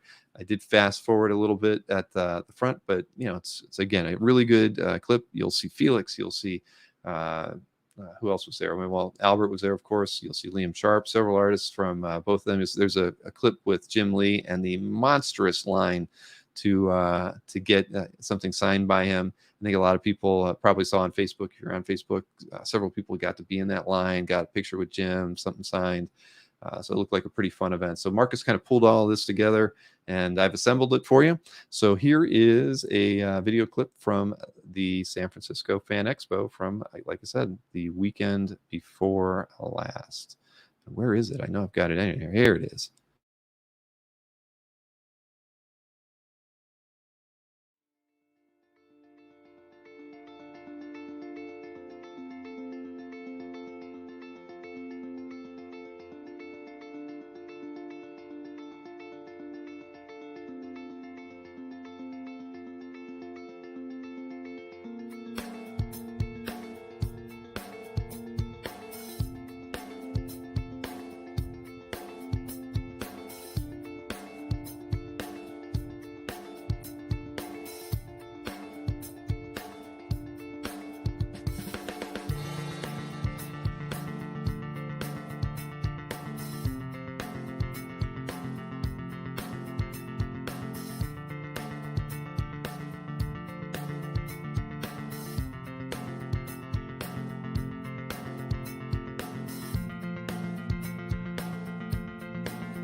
Say hi to everyone. I said hi to everybody already. Okay. Hey, why am I out of focus again? Doggone it. I didn't even do anything. God. There. You can see that. Stay in focus. Stay in focus. There. Why does it do that? Who knows? Anyway, yes, thank you, Marcus, for that. You got to see Morger and Wyatt. You got Felix in there and plenty of artists. Dan Brereton was there, Katie Cook. You got Simon Bisley giving you the finger. What more can you ask for? So it was definitely a fun show, and I appreciate Marcus putting all those videos together. He's done them. That's got to be like the fourth or fifth walkthrough that he's done for us. So thank you, Marcus. I appreciate it every time you do it. Time to get an expensive camera to match your expensive mic. Honestly, Fish, I was looking at one just the other day, and it's just tough because they aren't cheap, but you're right. It'll be expensive because I want to buy an SLR camera, so it's going to probably cost like $1,000. I mean, not that that's expensive for a nice camera, but the webcam I'm using was $100 camera, so it's a big step up for me. But I am going to do it, and then the thing is supposed to be super perfect. So $1,300, right? I've seen it. If you have a Mac, you can use your phone now, and that's if I don't have a Mac, I use a PC for this part of the show. The Mac is over there. My Mac is 9 years old now, so that's you guys have seen me on that camera one time, and you know how old and bad that thing is. So one day, but yeah, I am going to get a camera because it's really the way to go. And this one, at this juncture of my live stream career, is not well suited for what we're doing here anymore. Make Anthony and Mike buy it for you. If only it could work like that. All right, so we're running a little long here tonight, but I want to show you a couple things. I did promise that I would have the badges for best of on the site this week. I didn't, and it is my fault. Maureen got her work done on Monday or Tuesday, but I haven't been able to get my part of it done. I mean, I'll just go back. I can show you, the badge part, because this was kind of two things we were working on. Was one, showing off the best of badges that are on here. Dino won one for 2021 and one for 2020. But what we were also integrating was the feedback coming from Comic Art Live and the future stuff we've got coming to CAF.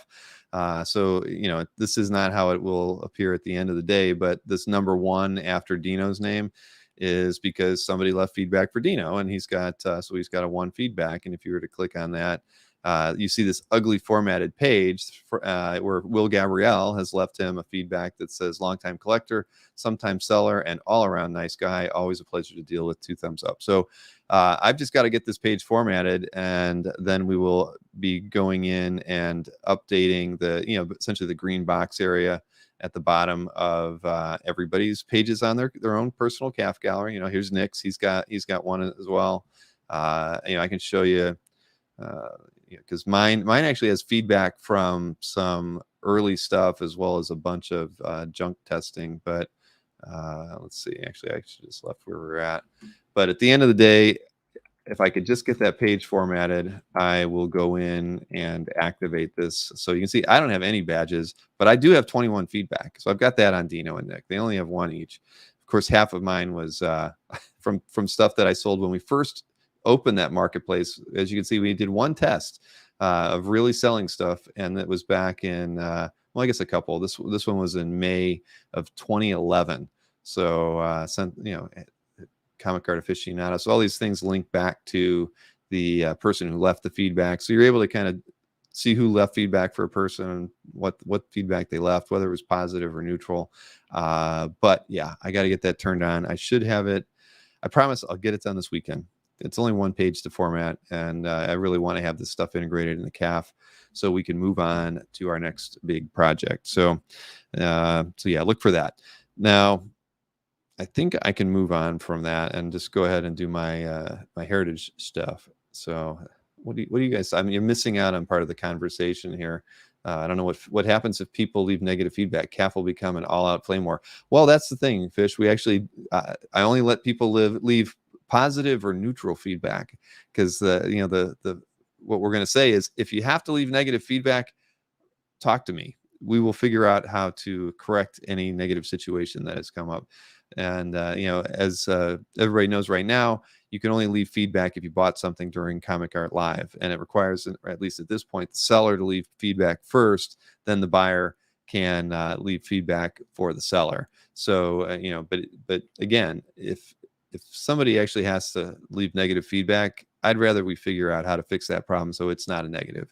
You can leave a neutral, but I'd rather not see negatives out there. I'd rather be able to step in. I mean, if we're willing to put our necks out to put a system out there that allows you to transact between each other, whether it's collector to collector, dealer to collector, whatever, artist to collector, I would rather ensure that we don't have negative situations happening on CAF. That's not the reputation I want. So we literally left the negative option. There's 2 radio buttons, positive or neutral. There is no negative. So yeah, thanks, Steve. I mean, at the end of the day, it's not where we want to be. So I will step in. Today I don't step in, but in the future, going forward, I will make sure that we don't have negatives going on out there. No negatives in the champagne room. That's very true, Mikhail. All right, so let me go ahead and do the heritage picks for this week. And there was, I didn't get a chance to look at everything, but I think my picks were fairly reasonable. Let me go ahead and share the different tab here for you. But let's see, share that one. Yeah, this is the one thing StreamYard could make easier for me is sharing tabs. Like if I could have all these tabs set up before a show, that would be so nice. All right, so first up, I've got a Barry Kitson, James Pasco. James Pasco does a little restoration in the hobby, as we all know these days. Doesn't do a lot of, I think, pro comic work right now, but restoration, and does some inking here and there. This is a, what was it, a Batman Punisher page. Let me go ahead and highlight it and zoom in a bit here. I like it. Love, again, unique panel layouts. I love essentially it's a splash page, right, with 5 panels layered over the top of it. So, I mean, again, it's Kitson, another guy whose work I've always admired and don't own anything by, but from a title that is pretty obscure, Batman and the Punisher. So I thought that one was a nice one. This was an interesting piece, some spot illustrations that appeared in Amazing Spidey Annual 15 by Miller and Jansen. You get a little bit of Zip on there, and you get Doc Ock and J. Jonah Jameson. So I thought those were fun. You don't get any Spidey on it, but the right period, right? I mean, I don't know what year was this from? 81. So again, just a kind of a fun piece. And if you're looking for that kind of classic Jansen work with Miller, I think this piece kind of fulfills part of that. So nicely done. And it's on Craft Tint as well. If you didn't notice, if you zoom in a little bit, that little patterning stuff there is all from the Craft Tint, and then you got the zip that's around Doc's head there. So, I think it's a nice mixed media piece at the end of the day. Then I picked this one. I like Juggernaut in this. It's a splash page by who was it by? David Brewer from Incredible Hulk 457. Just a really angry Juggernaut here. Love the inking on this. Inking it's noted by Cam Smith and Andrew Pepoy. So he's Juggernaut's attacking some version of Hulk that's, I guess he's been made evil for something here. But really nice splash page. Lots of great detail on this one. So, and who doesn't like Juggernaut, right? And speaking of Juggernaut, that's why I picked this next piece, because that was a good segue. This was a Mike Waringo Juggernaut illustration. I don't know if it was published or what it was for. Kind of looks like something you'd see in the Marvel Handbook or something. But Ringo's art, it comes up on the market here or there. But I thought this was just a nice piece, and I've always enjoyed his style, and I thought that this was just again, it's Juggernaut, and again, who doesn't like Juggernaut? Even if you're a DC fan, you gotta like Juggernaut. So there you go. A nice piece here by Mr. Waringo. And then I picked this one because, you know, you don't see a lot of Starhawks dailies out there by Gil Kane. I mean, they're on the market, they're on CAF, but popping up for sale. So I just thought this was a nice example. Classic Kane, right? I mean, it's unmistakable. And I mean, we've seen, I think we've had a few pieces on Dueling Dealers, but I just like this this daily. I like the panel layout on it. It's cool. It's not your traditional long narrow strip, so different format. But again, very nicely done piece by Gil. Then a piece by Brandon Peterson. I think this was an Avengers versus X-Men. It looks like Psylocke versus Daredevil here. You got thigh gaps all over the place. But, you know, we always think of Brandon Peterson as somebody who's, you know, he's coloring Cho all the time, or he's sometimes inking. And but I think Brandon's just a great, and there's my voice break. I just hit puberty, everybody. I have always liked Brandon's style. I mean, he does great convention sketches. I've owned a few and commissioned a few from him in my time. Never owned anything published by him, but I've just always loved his style. I wish I'd like to see him do more and more and more. I mean, he does. You know, he has done a lot of things in comics. He still is. He's very active. I know he's done some stuff with Frank of late. But yeah, nice piece here. And you get Psylocke and Daredevil in action. And yeah, I mean, it's great top to bottom here. I love it. So got that one. Then I just picked this one kind of off the wall piece. This is another daily, Otto Mesmer, Felix the Cat daily from 38. You know, I mean, at the end of the day, I'd love to own one of these. I should bid on this one. I mean, it's great. I mean, they're just fun. It's a piece of comic history. Strip history, and if you love cats, it's even better, right? I'm a cat person, so I think this would go well on my wall. But I like it. It looks like it was probably split, right? So instead of just being on one board, it's on two. But I like it. I think it's really nice, and I don't know. I have no idea what the market is on pieces from Felix the Cat at all, but I like it. And let's see, we got a couple more pieces here. There were, I think, gosh, there was like 4 or 5 Wrightson pieces in this one, so I didn't know which one to pick. But so I ended up, there was a painted cover I thought was pretty cool, but I just laughed at this one. It was Thing and Hulk. I mean, I did not read this comic. I thought Skash was pretty funny here, but it's from a Marvel graphic novel, issue 29, and had Hulk and Thing in it.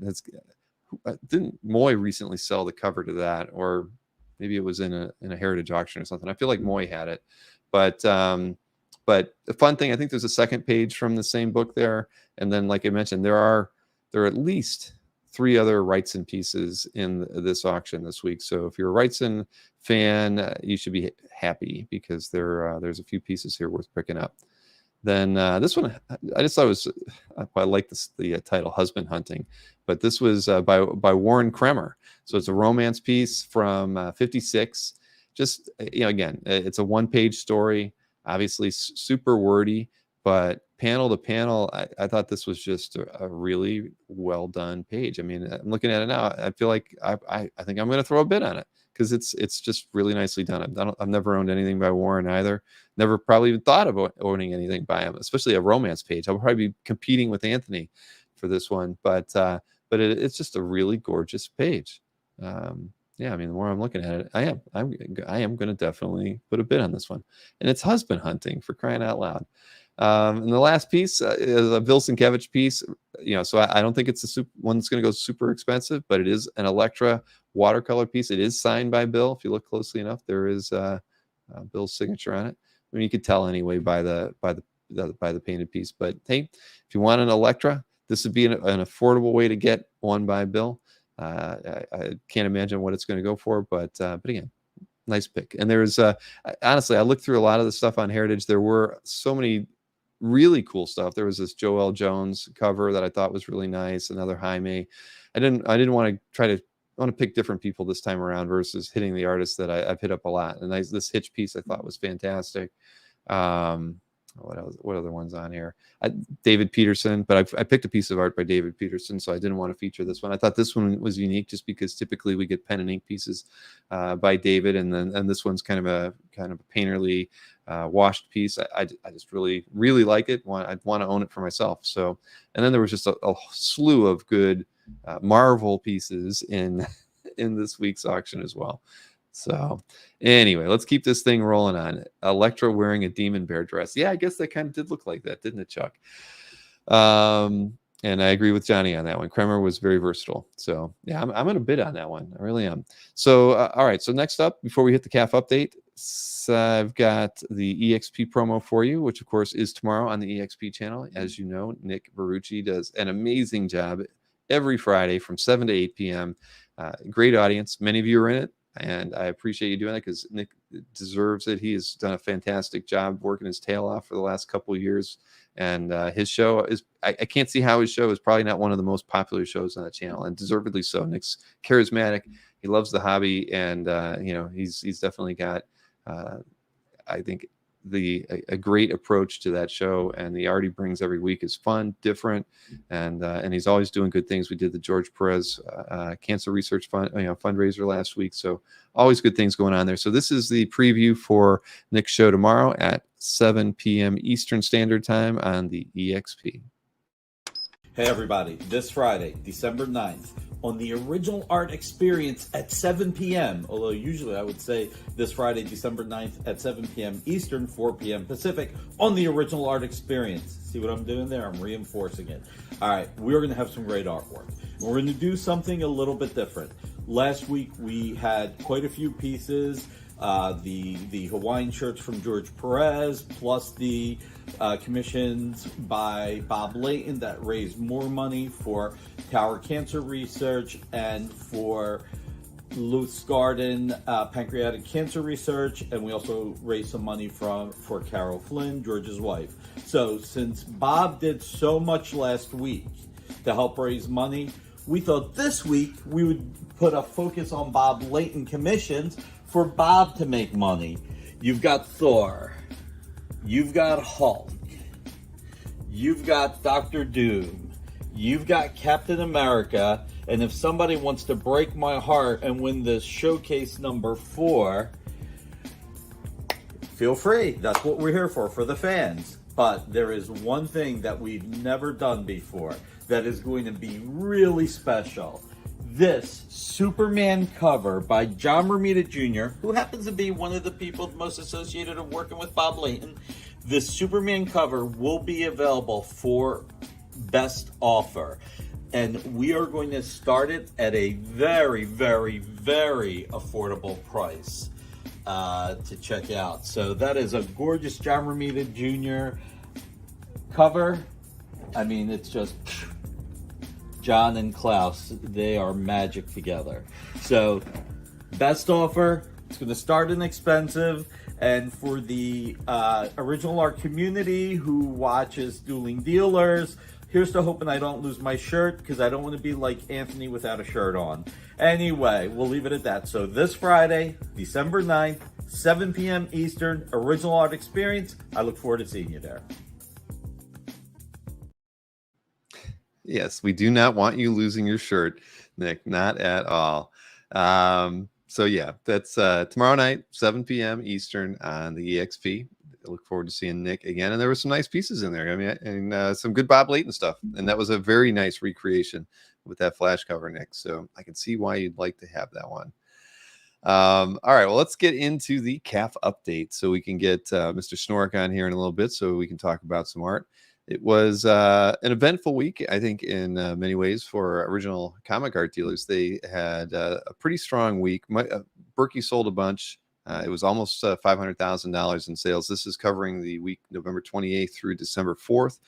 $495,000 in sales for original art dealers, which more than doubled the week before, where they were at $245,000 in sales.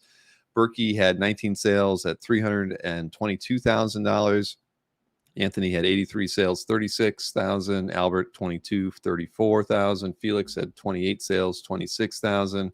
Scott Eater had 9 sales, 24,000. Panel Page had 20,000 in sales. TD Art Gallery had 18,000 in sales. And of course, Tatiana's been running those Christmas holiday specials. So she had 25 sales. So that's probably a pretty big week for her. I know what it's like to ship 25 artworks. Well, maybe not. I know what it's like to pack 25 artworks. Maureen knows more about the shipping side. And that reminds me, I saw a question from Mikhail earlier about Chiaroscuro, and I noticed that Chiaroscuro sells their stuff through CAF. They do. They actually have a new website, I think, where they're actually selling stuff through there too. So they might not be pushing on CAF as much, but they still do use it. But we don't track any market data on things that sell on CAF at the moment. So no, we cannot integrate Chiaroscuro into market data. If if there were a way to do it sometime in the future, we maybe would, but not today. So there is that. Because I got asked by a few people somebody asked me about, I think maybe Essential Sequential. Somebody was like, hey, I knew they did that Black Friday Cyber Monday sale. Why don't you include their data in your market data? And I was like, well, I don't host Essential Sequential. I can't report on their sales. I mean, and I don't think they wouldn't give me their sales if even if I asked. So but that's why that is. So Chiaroscuro would be interesting. I did shoot them an email actually, I think about a week ago, because they were talking about advertising on CAF once their new site was out. I've seen their new site out, so I sent them an email, but I haven't heard back. So I don't know. That might mean they don't want to advertise. Hard to say. But yeah, so good week for dealers. Here are the top 6 sales from OA dealers that we can track from last week. So first up, of course, is a sale by Mike. This was sold for $200,000 as the asking price. This is Splash by Don Heck and John Romita Sr. And this is from Amazing Spidey issue 60, title page splash. You got the Kingpin on there. Can't get any better than that. So 200 was the asking price. Next up, $100,000 asking price on this John Buscema, Jim Mooney, Amazing Spider-Man 78 splash, page 16, first Prowler. Nice piece, but again, 100,000 on that one. Then everything drops from there. Ghost Rider 90 cover, Javier Salters. This was sold by Glenn from Panel Page, $15,000 asking price on that one. This is, of course, Tim Sale. WonderCon program artwork sold by Albert Moy for $15,000. Fantastic Batman image there. Then this one was sold by Anthony. This was from Brave and the Bold, and it's the title page. He showed this on Dueling Dealers, and then, like he said he would, he sold it right after the show on his site for $9,800, which is a little less than he had. I think he was maybe asking $12 for it. And then we have this S. Clay Wilson. There's a nude in there. Sorry. But sold by Scott Eater, $7,500 on that one. That was the 6th highest sale by OA dealers from that period. So, yeah, very classic splash page, David. I completely agree. So Auction House is next. Pretty much even. They sold $374,000 2 weeks ago. They sold $380,000 this week. So very, very even. eBay had $148,000 in sales, and Heritage had no, that's not right. Well, oh no, yeah, there is. Okay, they had 232,000. Okay, so yeah, Heritage had an exceedingly good week, and eBay had a less than stellar week. So, we always only give you the top 3 eBay, top 3 Heritage from the video clip here. So what do we got from eBay? First up was this Greg Capullo, Todd McFarlane Spawn page from issue 62. This is page 2, sold for $3,500. Very nicely done. And then we've got a George McManus piece. I mean, not something we see too often in any of our top result lists, but this one sold for $2,999. It's a piece from 1939. I mean, McManus is just an amazing illustrator, so not surprising on the price. And then this was sold by Kufei. They do sell their stuff on eBay, and this one went for $2,950. And she's covered up, so I felt we could show that and not skip to the 4th highest sale from that. But here we go. This is the piece that Micah was speaking about in the show earlier, the Richard Corbin creepy page that sold for $30,000 on a Heritage Weekly auction. Interesting place for a piece like that. You'd think it'd be in one of the platinum auctions or something, but signature auction, but that was in a weekly. Then you get this Frank Quitely All-Star Superman page, sold for $10,200. That market just keeps going up every time you see a new Superman page out there. And then this great Johnny Craig extra number 4 cover that sold for $6,600. Good stuff all around, right? Can't go wrong. So look at me, my hair is a mess. what am I doing here while you guys aren't watching? Well, a guy who doesn't have to worry about what his hair is looking like is in the green room right now. Let me bring my good friend Chris. Nice. Hey, Chris. I'm Keep it sorry, classy, Cox.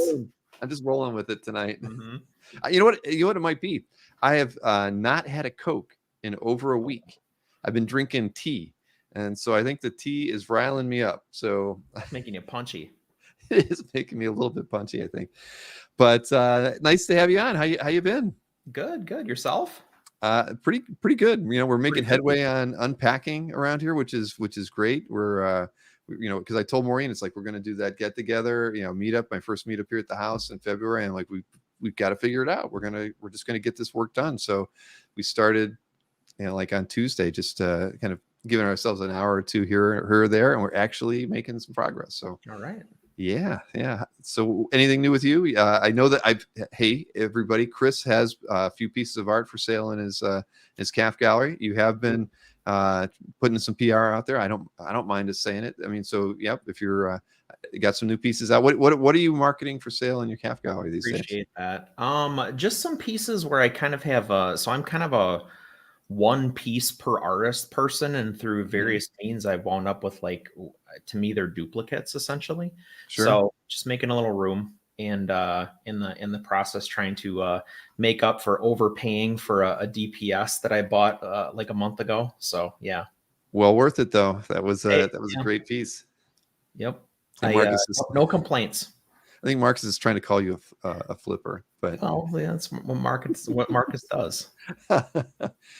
oh man. Well, so did you watch the show last night with Anthony? Or I don't remember. So part of the reason that I've not been watching the last couple weeks actually is work has been so insane, and so I was out for a work dinner last night, and I had 2 work dinners last week.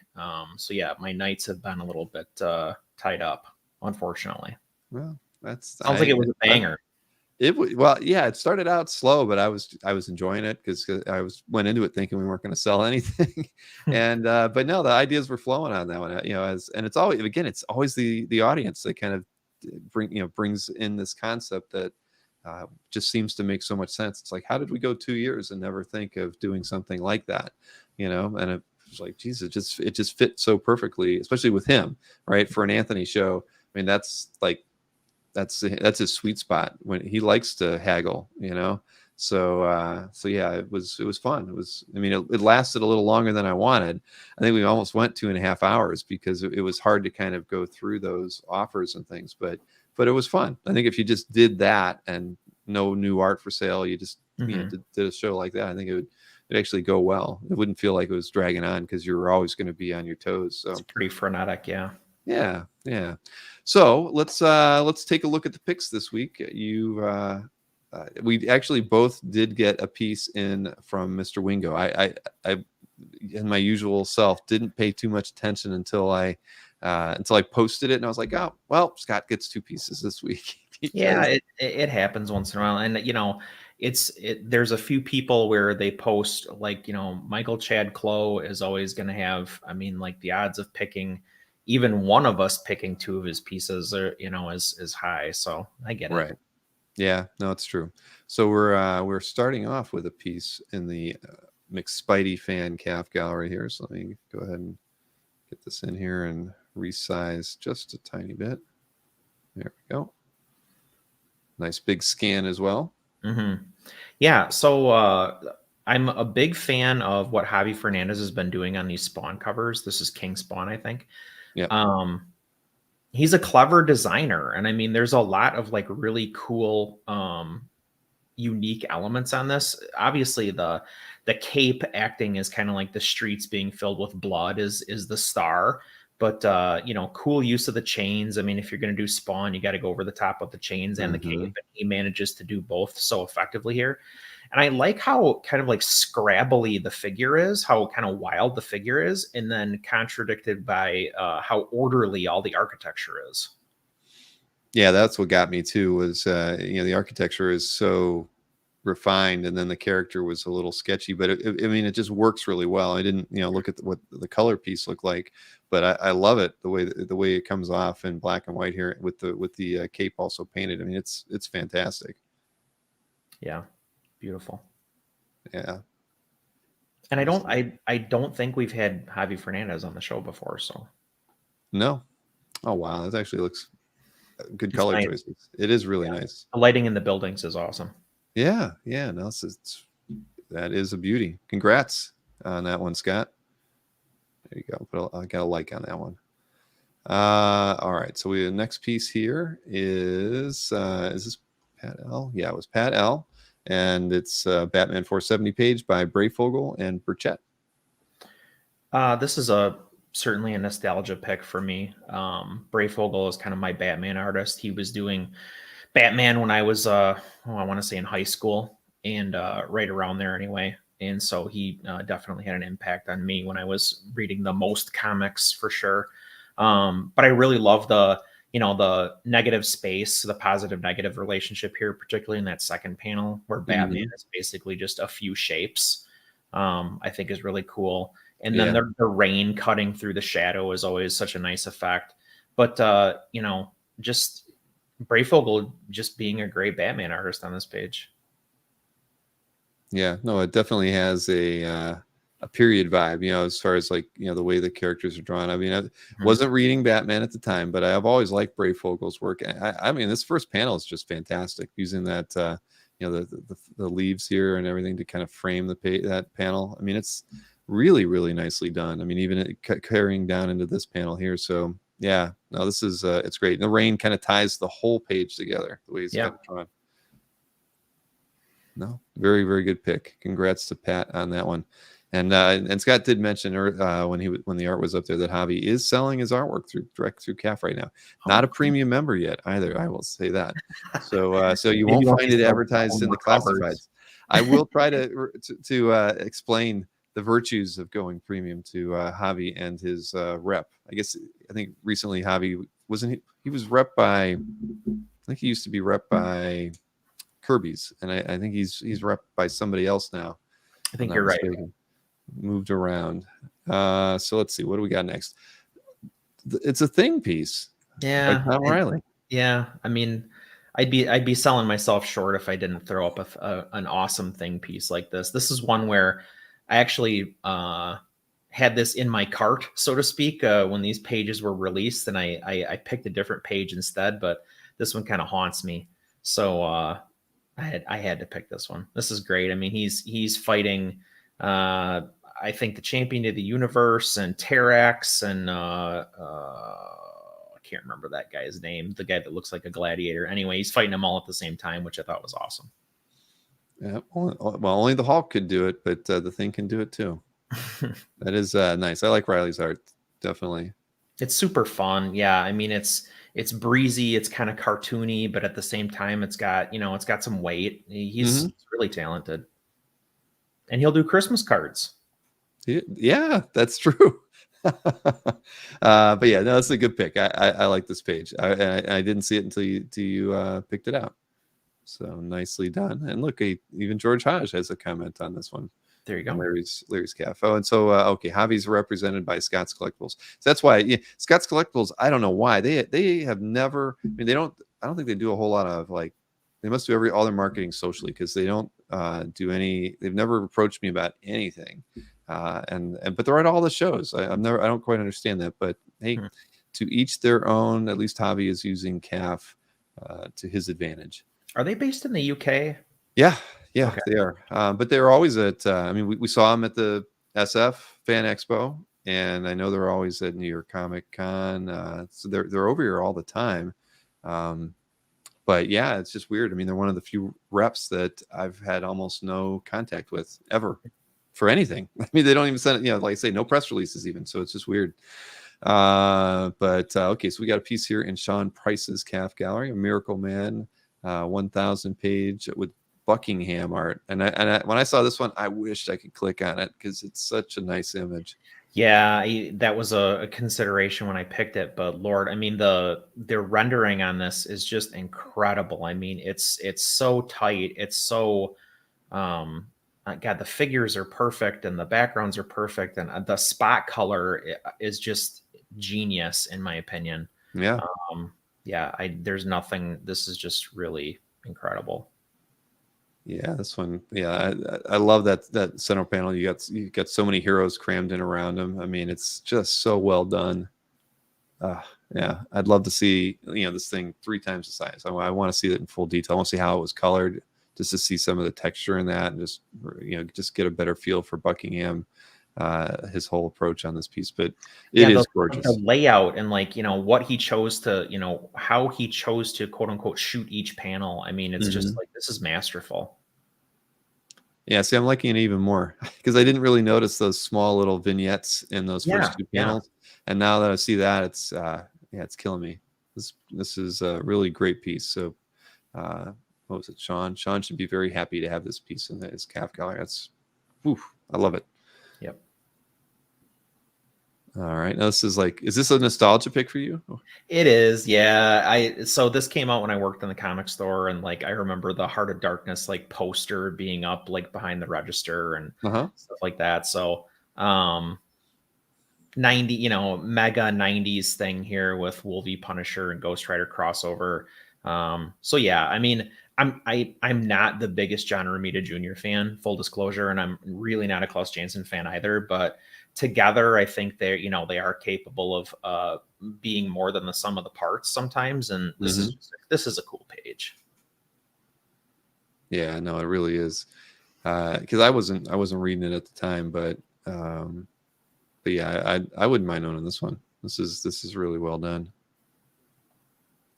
Very, very interesting. Fun blacks for sure. Yeah. All right. Well, let's see. Who was this? Oh, Luca Baldi. Yep. Luca's got, Luca's been on the site for a while, since 2008. Excellent collection.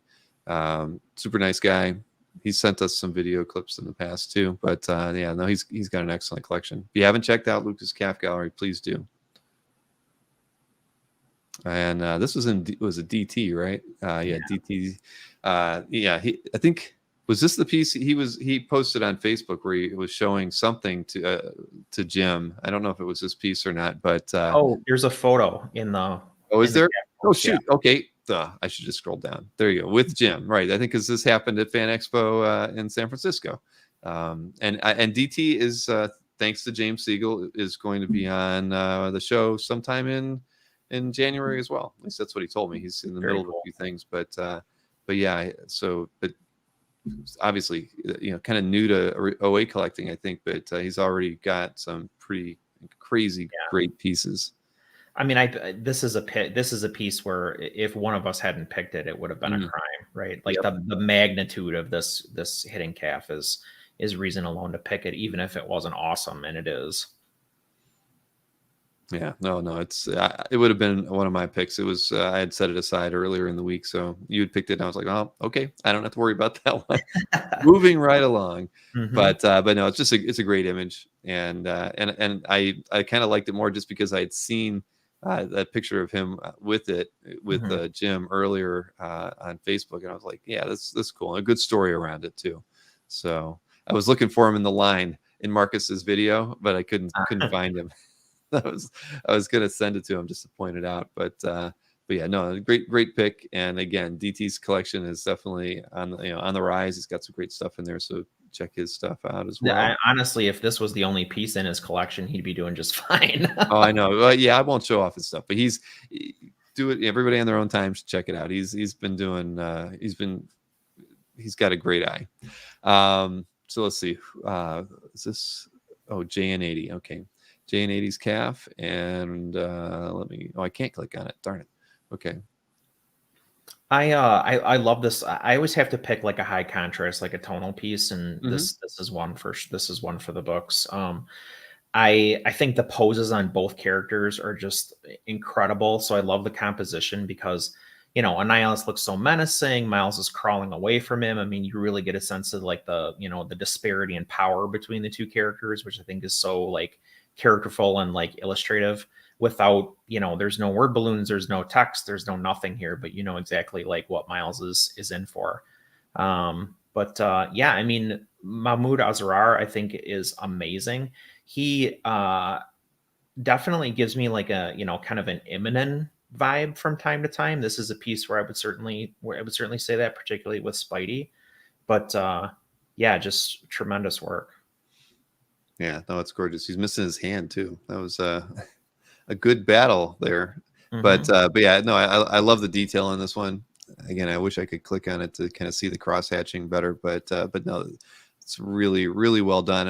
And like you said, I mean, it's kind of a nice juxtaposition of the way he's drawn Miles, and then the way he's drawn Annihilus being so stark. So it's just as far as overall work of art, I just love kind of the transition there, and it's kind of his legs still have the cross hatching in it, like he's got all in the Spidey's costume, and then it just goes stark after that.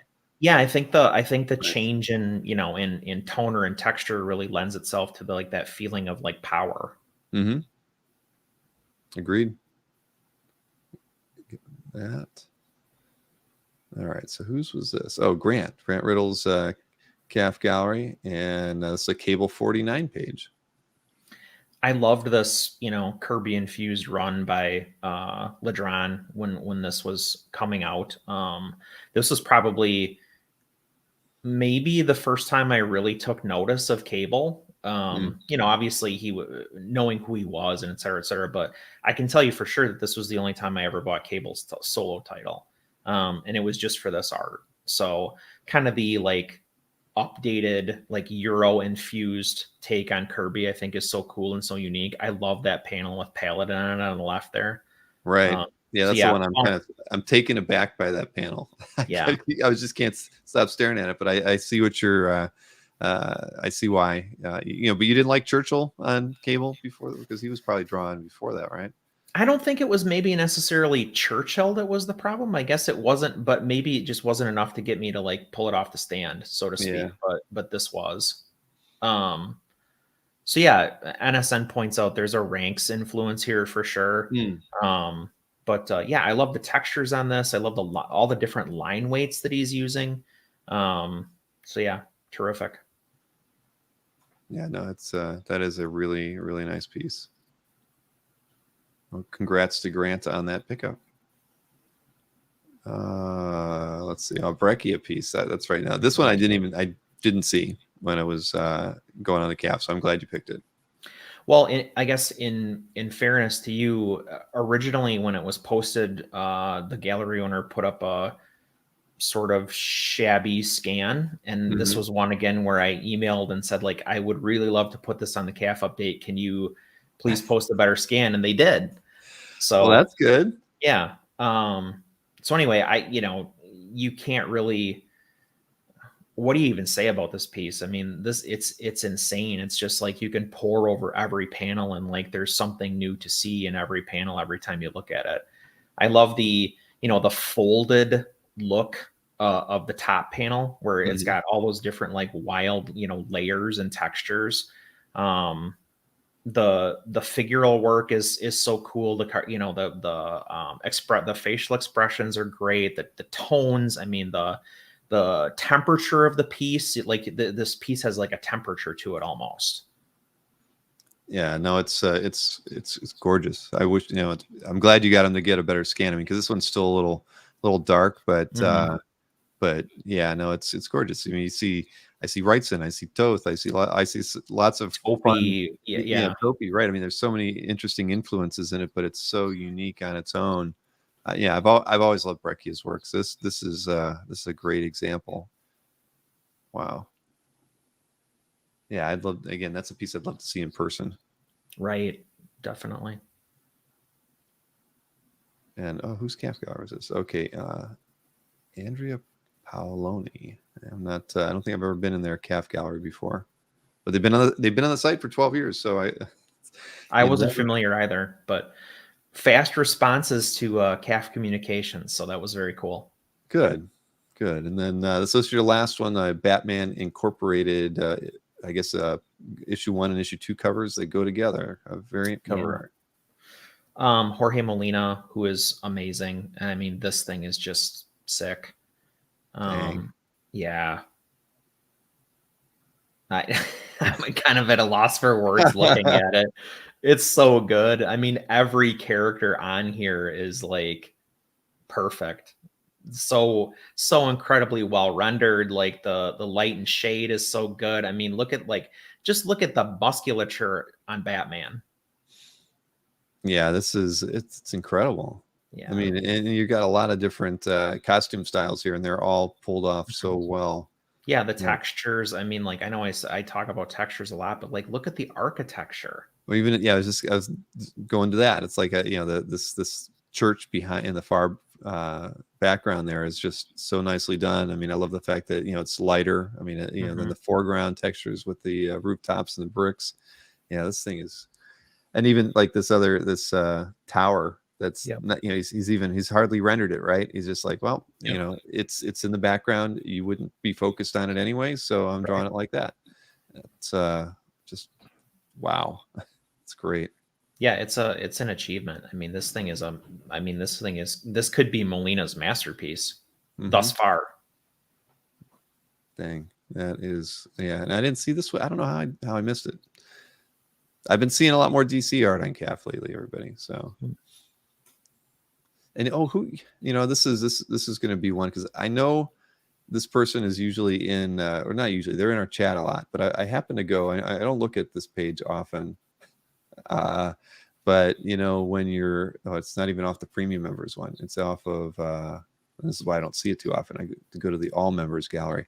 I was like, oh, okay. I always forget that I have these links up here where you can see CAF anniversaries and that sort of thing. So if I click on that, I saw Shemp's in our, I don't know who, I can't remember who Shemp is, because I know they're in the chat and I know I should remember who it is. But I saw it was Shemp's anniversary today. Look, from 2003. Shemp has been on CAF for 19 years as of today. So I thought that's like a milestone. But I can't remember who Shemp is, because I went and I looked through my email. I'm like, I know. Oh, Cesar Alvarez. Okay, thank you. I was like, I know. I should know who that person is. Thank you so much, Rick. I had this weird in the chat. Right. I know. I was like, I'm sitting there going, I know I'm supposed to know who that person is. Why don't I remember it? And okay, well, thank you, Rick. I appreciate that. So if anybody sees Caesar in on a chat, or you see him anywhere and any chat and any show, maybe Nick's show tomorrow, tell him happy CAF anniversary, 19 years on the site. That is an achievement. I think, I was just impressed. I should check this page out a little more frequently just to see stuff like that, because we have that. And the other page was like new people on the site who've just started up CAF galleries. So not a lot of new members with CAF galleries, but still, hey, useful stuff around here. I don't even know what my CAF anniversary is. I'll have to look. What? Yeah, I don't know what it is. Yeah, everybody's got one. I should send out. You know what? That's like something I should automate, a birthday card for people. I'm gonna make. I love giving Maureen more work. CAF birthday card. She's gonna be like, "Are you stupid? Why would you send him a birthday card?" No, I'm gonna do it. I like that idea. CAF birthday cards. I love that. Yeah. Maybe 20 years you will know their name. That's right, Mr. Red Jacket. I'll commit it to memory when he gets to 20 years. And say, I don't know how I could. I remember thinking that. Some people have their own handles and stuff. So. Whatever. All right. So Caesar, congrats on that. So let's go ahead and check out my 10 picks. And let's see, I've got mine over here. I'm really interested to see what you went with this week, because there were several where I was that's a Bill pick. There was so many. Well, like a couple people were on fire. The whole week. West was on fire. Yeah. Scott was on fire. I mean, there were some people who just were posting so many things you could have picked just from a couple people. So yeah, it was a challenge. So here, let me get this here, because I am starting off with a piece by West, actually. And I had many to choose from. Yeah. Lots of Marvel stuff. But I went with his Tales of Suspense, Gene Colan, Frank Giacoia, issue 95 cover, just because for me this is I know Iron Man looks so awkward in this page, but it's one of the most memorable images for me of Iron Man. And I could stack him up against so many different ones, fighting the Hulk and by Leighton or anything. but I've always liked, there's something about this awkward pose image that I have loved this cover. I mean, and it's such an interesting, this is like a classic time for Marvel. I've loved the Tales of Suspense series. Those were like the first comics I read as a kid, because my uncle had them, and I probably even stole them from him for all I know, but I just remember looking, he'd have them, in his room, and I'd go in there, because he was like 19 when I was about 6, and I'd just go in there and just pour over the comic books. And these were the books that I was reading. And so, yeah, this image of Iron Man is just awesome. You got the Gray Gargoyle as a villain. And I mean, I don't know. I think this is cool. I mean, I don't know how West was picking up so many amazing, or posting so many amazing covers this week. I could have picked almost any of them, but I like this one the most. It's a killer piece. I love the thick, serious blacks. I mean, Iron Man has so much weight. And I definitely see what you're talking about with the pose. And actually my I don't know, criticism maybe of Colin on Iron Man was, to me, that his Iron Man didn't look metal enough. You know what I mean? And sure. I think a lot of it was the poses. So I totally see what you're saying with how Iron Man is positioned. It's a little bit awkward, but it's powerful. Right. And that's why it's always been as a pose, it's always been one of those most memorable images of Iron Man for me. And so it's just cool to see it. I mean, I think I've seen this cover before, but yeah, just, I dig it. And so congrats to West on this one and everything else he posted in the last 7 days. That could have also been, he could have just been our featured collector of the week. He's probably trying to get it all in before best of. Well, there you go. Right, exactly. That's a reminder, everybody. You got to get your best of pieces posted before the end of the month, because a couple of them are shoe-ins. Yeah, definitely. But so congrats to West on that one there. So this was in let me get that mic on that one. So Joe Palmer, I mean, again, not an artist I'm familiar with. This was Khalil's, right? Yes, Khalil's artwork. I just thought it was cool, different, something that I'm not used to picking. But I love the way the figures are drawn. There's something like fashion designy about the looseness and the elongated legs and just kind of the postures there. I liked it. Again, they're kind of, I mean, it's not anatomically correct by any stretch of the means, but it's really, I liked it. I love the way the buildings were done. This is like it's like an imagery that I would expect to see on some like a pop album or something. I just thought it was fun.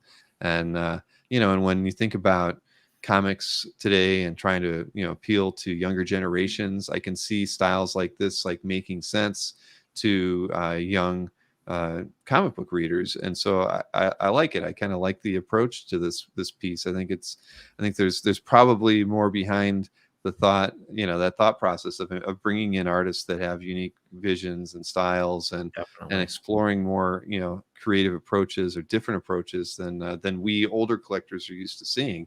So yeah, I picked it strictly for that reason. And really, I love the top characters. The two doing the fist bump at the bottom was fun, but that part, the Yahoo at the top was just fun. So, well, I think there's so much to be said for a comic book artist who didn't learn to draw from comics. And Joe Palmer looks like a person who, to your point, I could see them. I don't know much about Palmer, but I could see have started out as a designer, or have started out as a painter, or have started out as a fashion designer.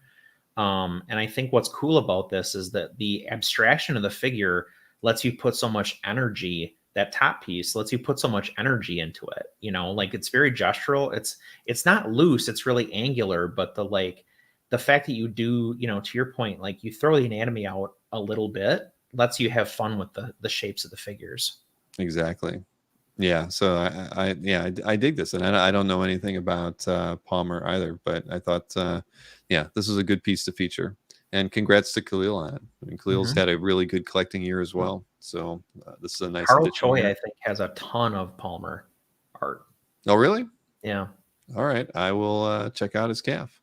I picked this piece. It was fun. I thought it was a good piece to use as our featured image for the show. Andy Wurst has he's got a thing for Spider-Ham. He got one in the sketch event, which turned out really great. And This one, Enrico Marini. Not familiar with Enrico Marini, I don't believe, but I thought this was it was just a fun image, right? I mean, hey, if that's his theme, I mean, this is a good image to have, and that black cat looks great. It's a nice painted piece and fun. And did he write a description? And it was a piece that was gifted to him by a friend of his, so that's even better. You know, when you're getting a gift from a pal collector.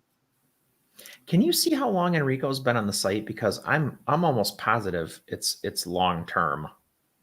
You mean as far as like collected? Like, yeah. Let's see.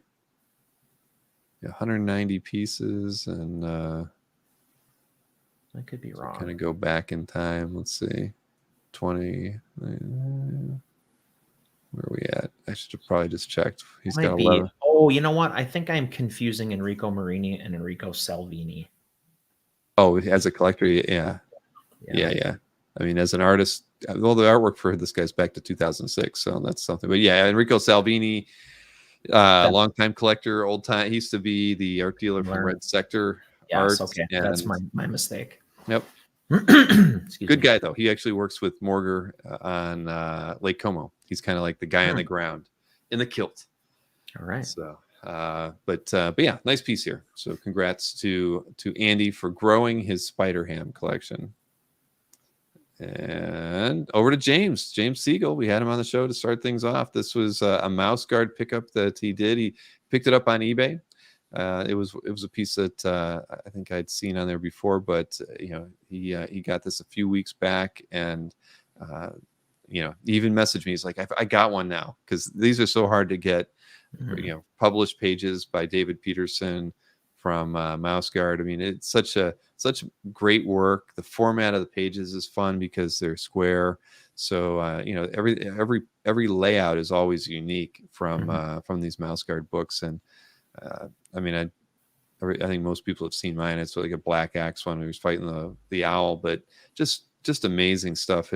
David's a great storyteller, and you know, you take a theme like, you know, he made this thing work, and you know, it's something when you first hear of a theme for what Mouse Guard was, I was like, oh, it's just gonna be hokey, it's not gonna be cool, right? And it was so good. You know, I mean, I've reread it numerous times, and it really just gets better all the time. I mean, he did just it was such a passion work for him. I love David's approach to you know, a lot of cases he might have made a model of this castle at the bottom, like out of cardboard. He did so much of that, where he was like, he wanted to be able to visualize the inside of or outside of a building, and a lot like, you know, kind of like Sean Gordon Murphy does little models too. Well, David would like do entire church scenes out of cardboard and just make it all out there, and then use that as his reference point for lighting and everything. And I just, you know, as a creator, I just really enjoy everything about Mouse Guard and David's approach to his work.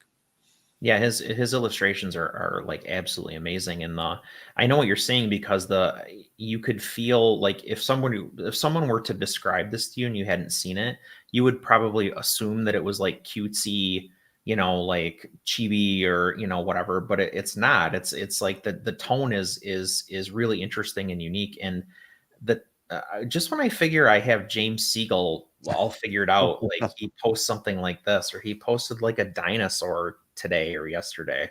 So yeah, I guess I don't have James figured out yet. He's either he's branching out, or he's just trying to confuse us. But great.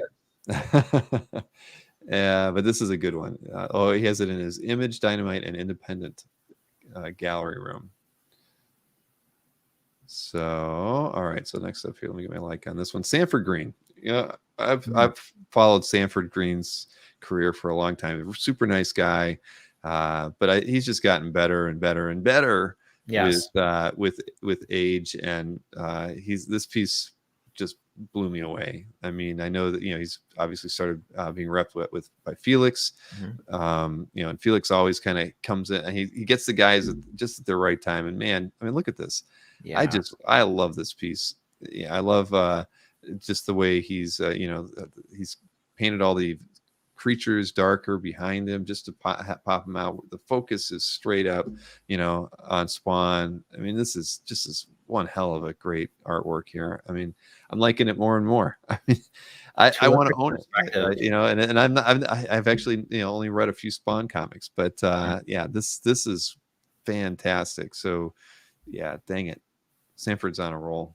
I really love the way he exaggerated Spawn's anatomy. Mm. The hands and the feet and like the, you know, the not just the leading hand, but the trailing hand are both so like, you know, stretched out and demonic looking. Yeah, very true. Yeah, I liked it for that as well, right? I mean, I was trying to follow this foot down, and I'm like, oh, that's his foot. Yeah, so it's just he's literally, like a you know, spike.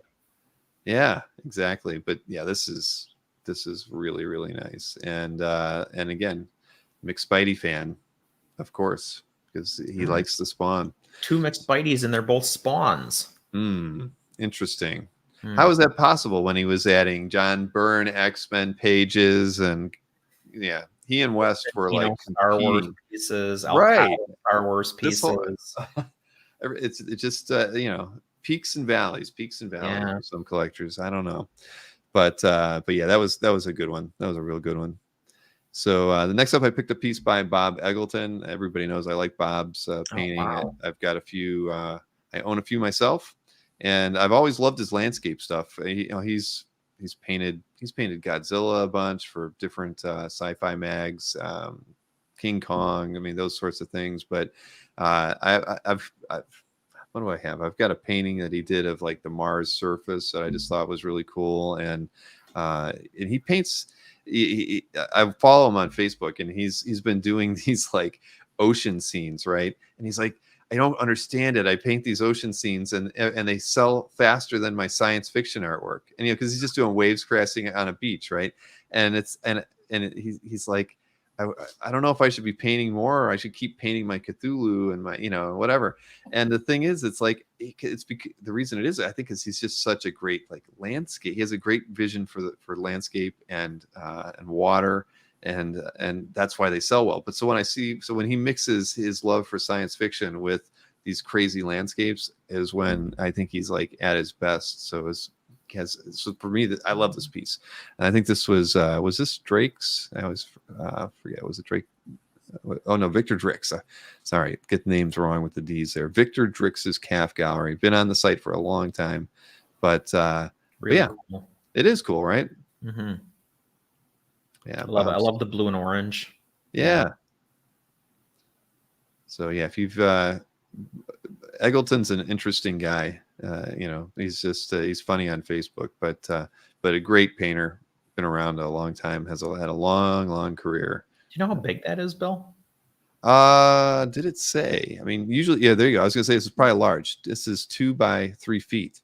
Wow. Ooh, wow. And it was a hardcover, published cover from a Brian Lumley book by Tor. Tor Books is Tor. You know, I'd love to interview. I was trying to make a list of different publishers that, you know, have been out there. Where did I put that? Who I'd love to just do an interview with, because you credit companies like Tor Books for putting so much great artwork out into the world and having employed artists to do that artwork. I mean, I think you know, when I start thinking about all the things and people I could be interviewing, I'm overlooking a segment of the people who've actually made, who've been putting that artwork out there for years, whether it's game companies, you know, or publishers like this. I mean, but Tor kind of stands out there as someone who's been super supportive of you know, of traditional and digital artists and stuff. And I think that yeah, I should write that down. Maybe like see if I can't get a few art directors or something from Tor. That would be cool. It would be. Who was the other one? Gosh, I'm kind of kicking myself. It's somebody who's always been on my mind, and I can't find the list. Of course, the one time I need it. Well, I always think about Monty Cook Games. I always wanted to interview somebody from Monty Cook, just to kind of get their, you know, just to talk to them about, you know, do they realize how important it is that, you know, that they've been supporting artists and helping get work out there. And I just think that's an important part of the whole ecosystem. I always think of just Marvel and DC and some other independents, but there's so many other companies that have really been important out there to, you know, keep traditional artists, by and large, I could say traditional artists employed. And so, yeah, I think I'm gonna do that. There you go. All right, so a couple more pieces here. What do we got? Matteo Scalera. This one, I just love the imagery and the lighting on this piece. There's a lot of, I don't know what's going on here at all, but I just loved, these two inset panels, and it's kind of back to the first heritage pick that I had, where it's just it's a splash with a couple inset panels on it. But as far as a layout, it's gorgeous. I love the perspective and the steep perspective on that first panel. That is the splash to this profile action shot. I mean, then the face-to-face confrontation. It's just great. And again, kind of back to your thing about the stark quality, that having this suit painted like that, where it's just so, the blacks are really rich in there, just everything. And then it's all washed out in the upper left there. Just thought, man, it's just really well thought out and designed page.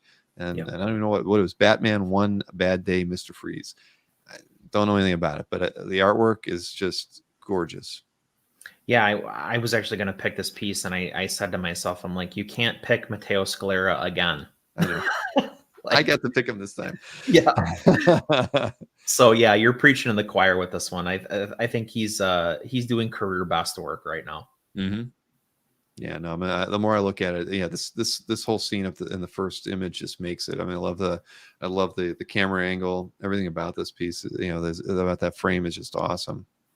I'm guessing too, because this is like I think it's set in it's an alternate timeline of some kind. That's about all I know. But like, I imagine that he designed these costumes too, which great. I mean, such cool costume designs. Yep, agreed. All right, so my next piece. This was, of course, by Dinesh, and it was Sam Keith and Dringenberg. I just love that. We've been picking a lot of pieces. I've been picking a lot of the Sandman pieces, and it always, for me, keeps coming back to the panel layout. I just thought, again, I mean, I know this is an important piece to Dinesh first appearance wise, but for me, I just love the experimentation that was going on with all the panels that were, the way they were choosing to do these layouts. And this was just not only a historic piece, but just a very well-crafted one too. So yeah, that's why, I just was like, I can't not pick it. I think because Dinesh had a couple other doozies, at least one other doozy last week that I was like, okay, if I got to skip this one or that one, I've got to go with one. And this was mine. Yeah, piece of history to be sure. Yeah, the faceted panels are really cool. Yeah. Yeah, that's really neat. So there you go. That was an easy pick for me, which I had to do. And I'm going to be having Dinesh and Mike back on sometime in early 2023 too. They were chatting about some stuff they wanted to talk about, and I was like, well, sure, we can do another show. So here we go. Miles Morales, Spider-Man. This is by Jim Jimenez. I think this was one of the sketches, right? Let's see. This 9x12 commission from the Next Comic Art crew, Johnny McCloskey. Yeah. So yeah, I mean, Johnny, I think Johnny's still here. Wasn't this one of the pieces that was done for the sketch event? Maybe I'm wrong, or maybe it was in their booth during Comic Art Live. I can't recall, but Jim just does fantastic work, and I know that of all the artists that Jiggy reps, he always tells me that Jim is like the fastest. That's why when he does the sketch event pieces, he puts so much extra detail in it, because he's just that fast. And I just thought this piece was killer. I mean, again, I'm not a big Spidey fan, but this is another interesting characterization of the figure of the character. But man, I just thought it was awesome. This graphically, it really reminds me of something, and I want to say like an Italian movie poster. Yeah. Right, like the red and the black and the textural element in the background, or maybe like a paperback book cover. Yeah, but yeah, it's really cool. Great. So yeah, so Johnny said he got it out of from his exhibitor booth. But either way, I mean, this is if people saw the unboxing we did. Jim just does great work. I mean, he's if you get him for that, or if you can get a piece like this, I mean, you're going to be happy. He's just amazing. Spaghetti webbing. So many talented people in his roster. I mean, he's stacking the deck. He does. And hey, I got to tell you this. You aren't going to believe this, because we talked about it on or came up in conversation on Monday. where Jiggy was like, "Have you ever talked to Will Spertasio?" And I'm like, "No, of course not." You know, and he's like, "Let me hook you up." So literally on Tuesday, he sent an email to Wills and Wils's wife, Joe, and said, you know, here's Bill Cox. You probably know him from CAF, but he does all these other things. He'd like to do an interview with you. Would you want to? Would you be open to doing one? And they're like, oh yeah. What? They go, but we want to know what you want to talk about. They're like, we don't want to talk about. There was like it was something goofy, right?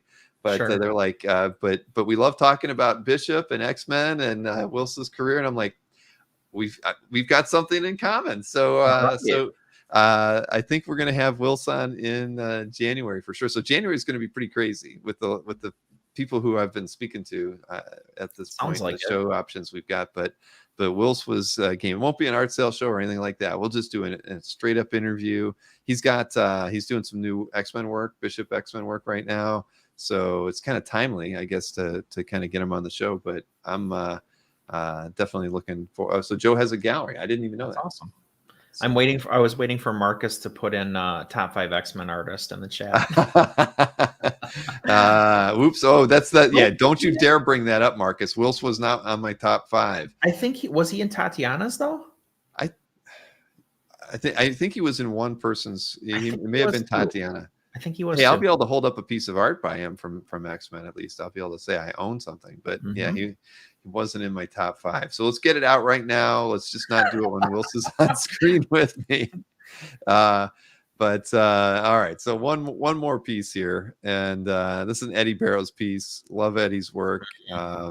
This is I don't even know what Task Force Z is, but to me, I just I love those classic action team kind of pages, and just coming at you. This thing is just killer. And look at that. I mean, all the detail on it is just amazing. But then I just love the pose. You get, what is that, Man Bat? I mean, so it's like they're all villains, right? But Bane looks so cool there too. Man, I mean, Bane is, he's like grotesque. But again, it's just so well done. I just love this piece. I mean, it's Eddie. If he wasn't always drawing DC stuff, I'd already own something by him, right? Because I think his work is fantastic. I'm sorry, Fred.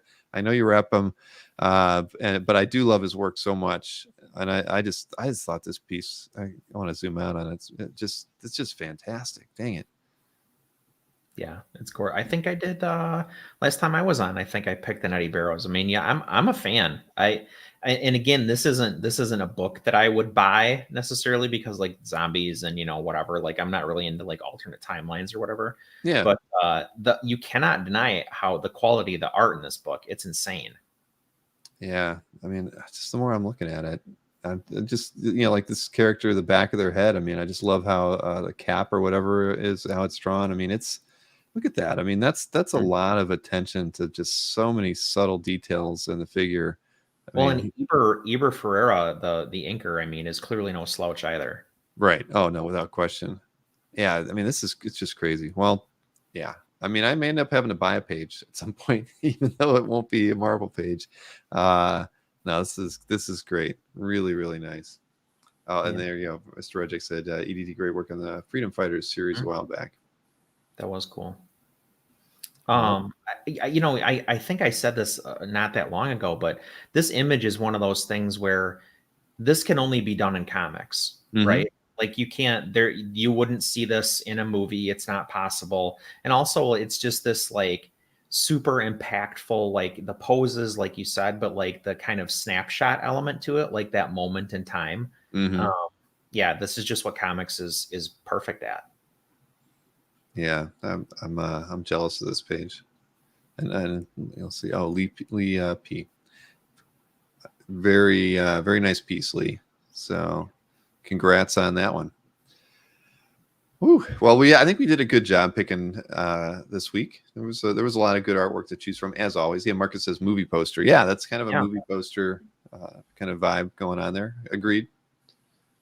So Chris, I'm sorry I did have that typo in today's email. I was in a rush to get the email out. I was in a rush to do everything I did today, and anybody who's going to click on my gallery from that description has already done so. So if Andy got a few more clicks off of that, I'm fine with it. Right. Hey, I might have got a few more people in the audience, or maybe a few people didn't come to. Who knows? Because there you go. But no, all is. I'm as long as I'm forgiven.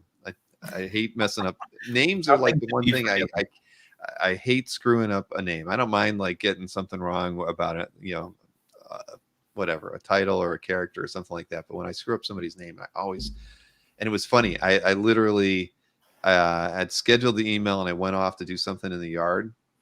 And about 10 minutes after the email sent, I was like, oh crap, I didn't edit who posted. and I knew it. I looked at the and it's like it was 10 minutes after I'd scheduled, and I'm like, well, there you go. No big deal. Fix that one. But it did. It just hit me. It's like one of those things. It's like I forgot to do that. So we've all done it. Yes, we have. Well, Chris, thank you so much, and I hope you don't work so hard coming in here into the holidays. You said I'm dragging, man. The last couple of weeks. Yeah, it's this time of year when everybody tries to get everything that they were going to do in 2022 done before it's 2023. Of course, yeah, of course. Well, I mean, do you get time off around the holidays at all? Oh yeah. I'll be on a couple weeks. I'll be on cruise control for a week or so, so that'll be good. Yeah, that's good. There's light at the end of the tunnel. Yeah. I'm going to be going up to Ohio to hang out with my mom from Christmas to a couple days before New Year's. So I'll be, awesome. I'm not sure. I know that I might skip one calf update. I was kind of looking at the schedule, trying to figure it out whether or not I was going to skip one. I definitely am going to have to move that last one from Thursday to Friday because I think Thursday is my travel day to come back to Florida. So I think that was like the 30th. So I'm moving it from the Thursday to Friday. So I'll make sure I update you to let you know what my schedule is going to be. I'm gonna try to make that Florida get together. Yeah, that would be awesome.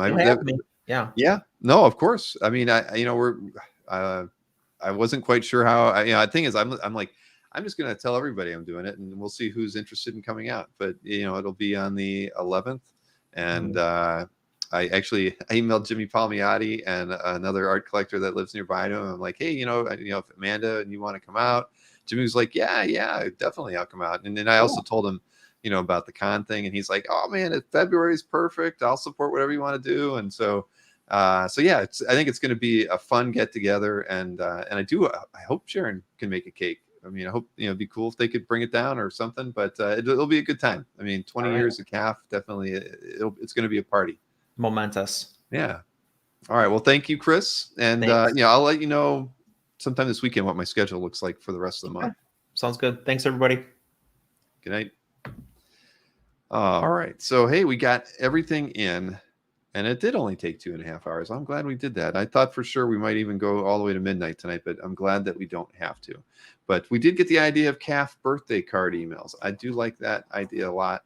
We'd be sending out like 30 a day, but I think it's a nice reminder, right, to people that they've been a part of our community for so long. So yeah, I'm gonna add that to Maureen's maybe to-do list sometime in 2023. So again, thank you so much. And I think we're gonna have Jeff Wedding on next Thursday, if I'm not mistaken. I know Jeff and I were talking about that, and I'll have to follow up with you, Jeff, because I see you're still in the chat. But let's figure that out. I think it was next weekend when Jeff was suggesting coming on for something special, as Jeff is all about surprises, and he's a wonderful collector, and he came up in an email with somebody today. Jeff, who I can't remember the guy's name, but who was it? The guy.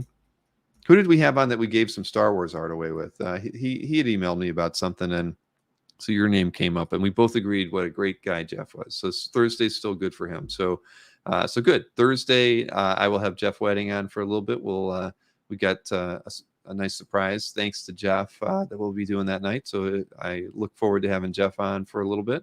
But I'm going to call it a night. I think I've kept you on since 8 o'clock after because of the Comic Connect preview. So I do appreciate that.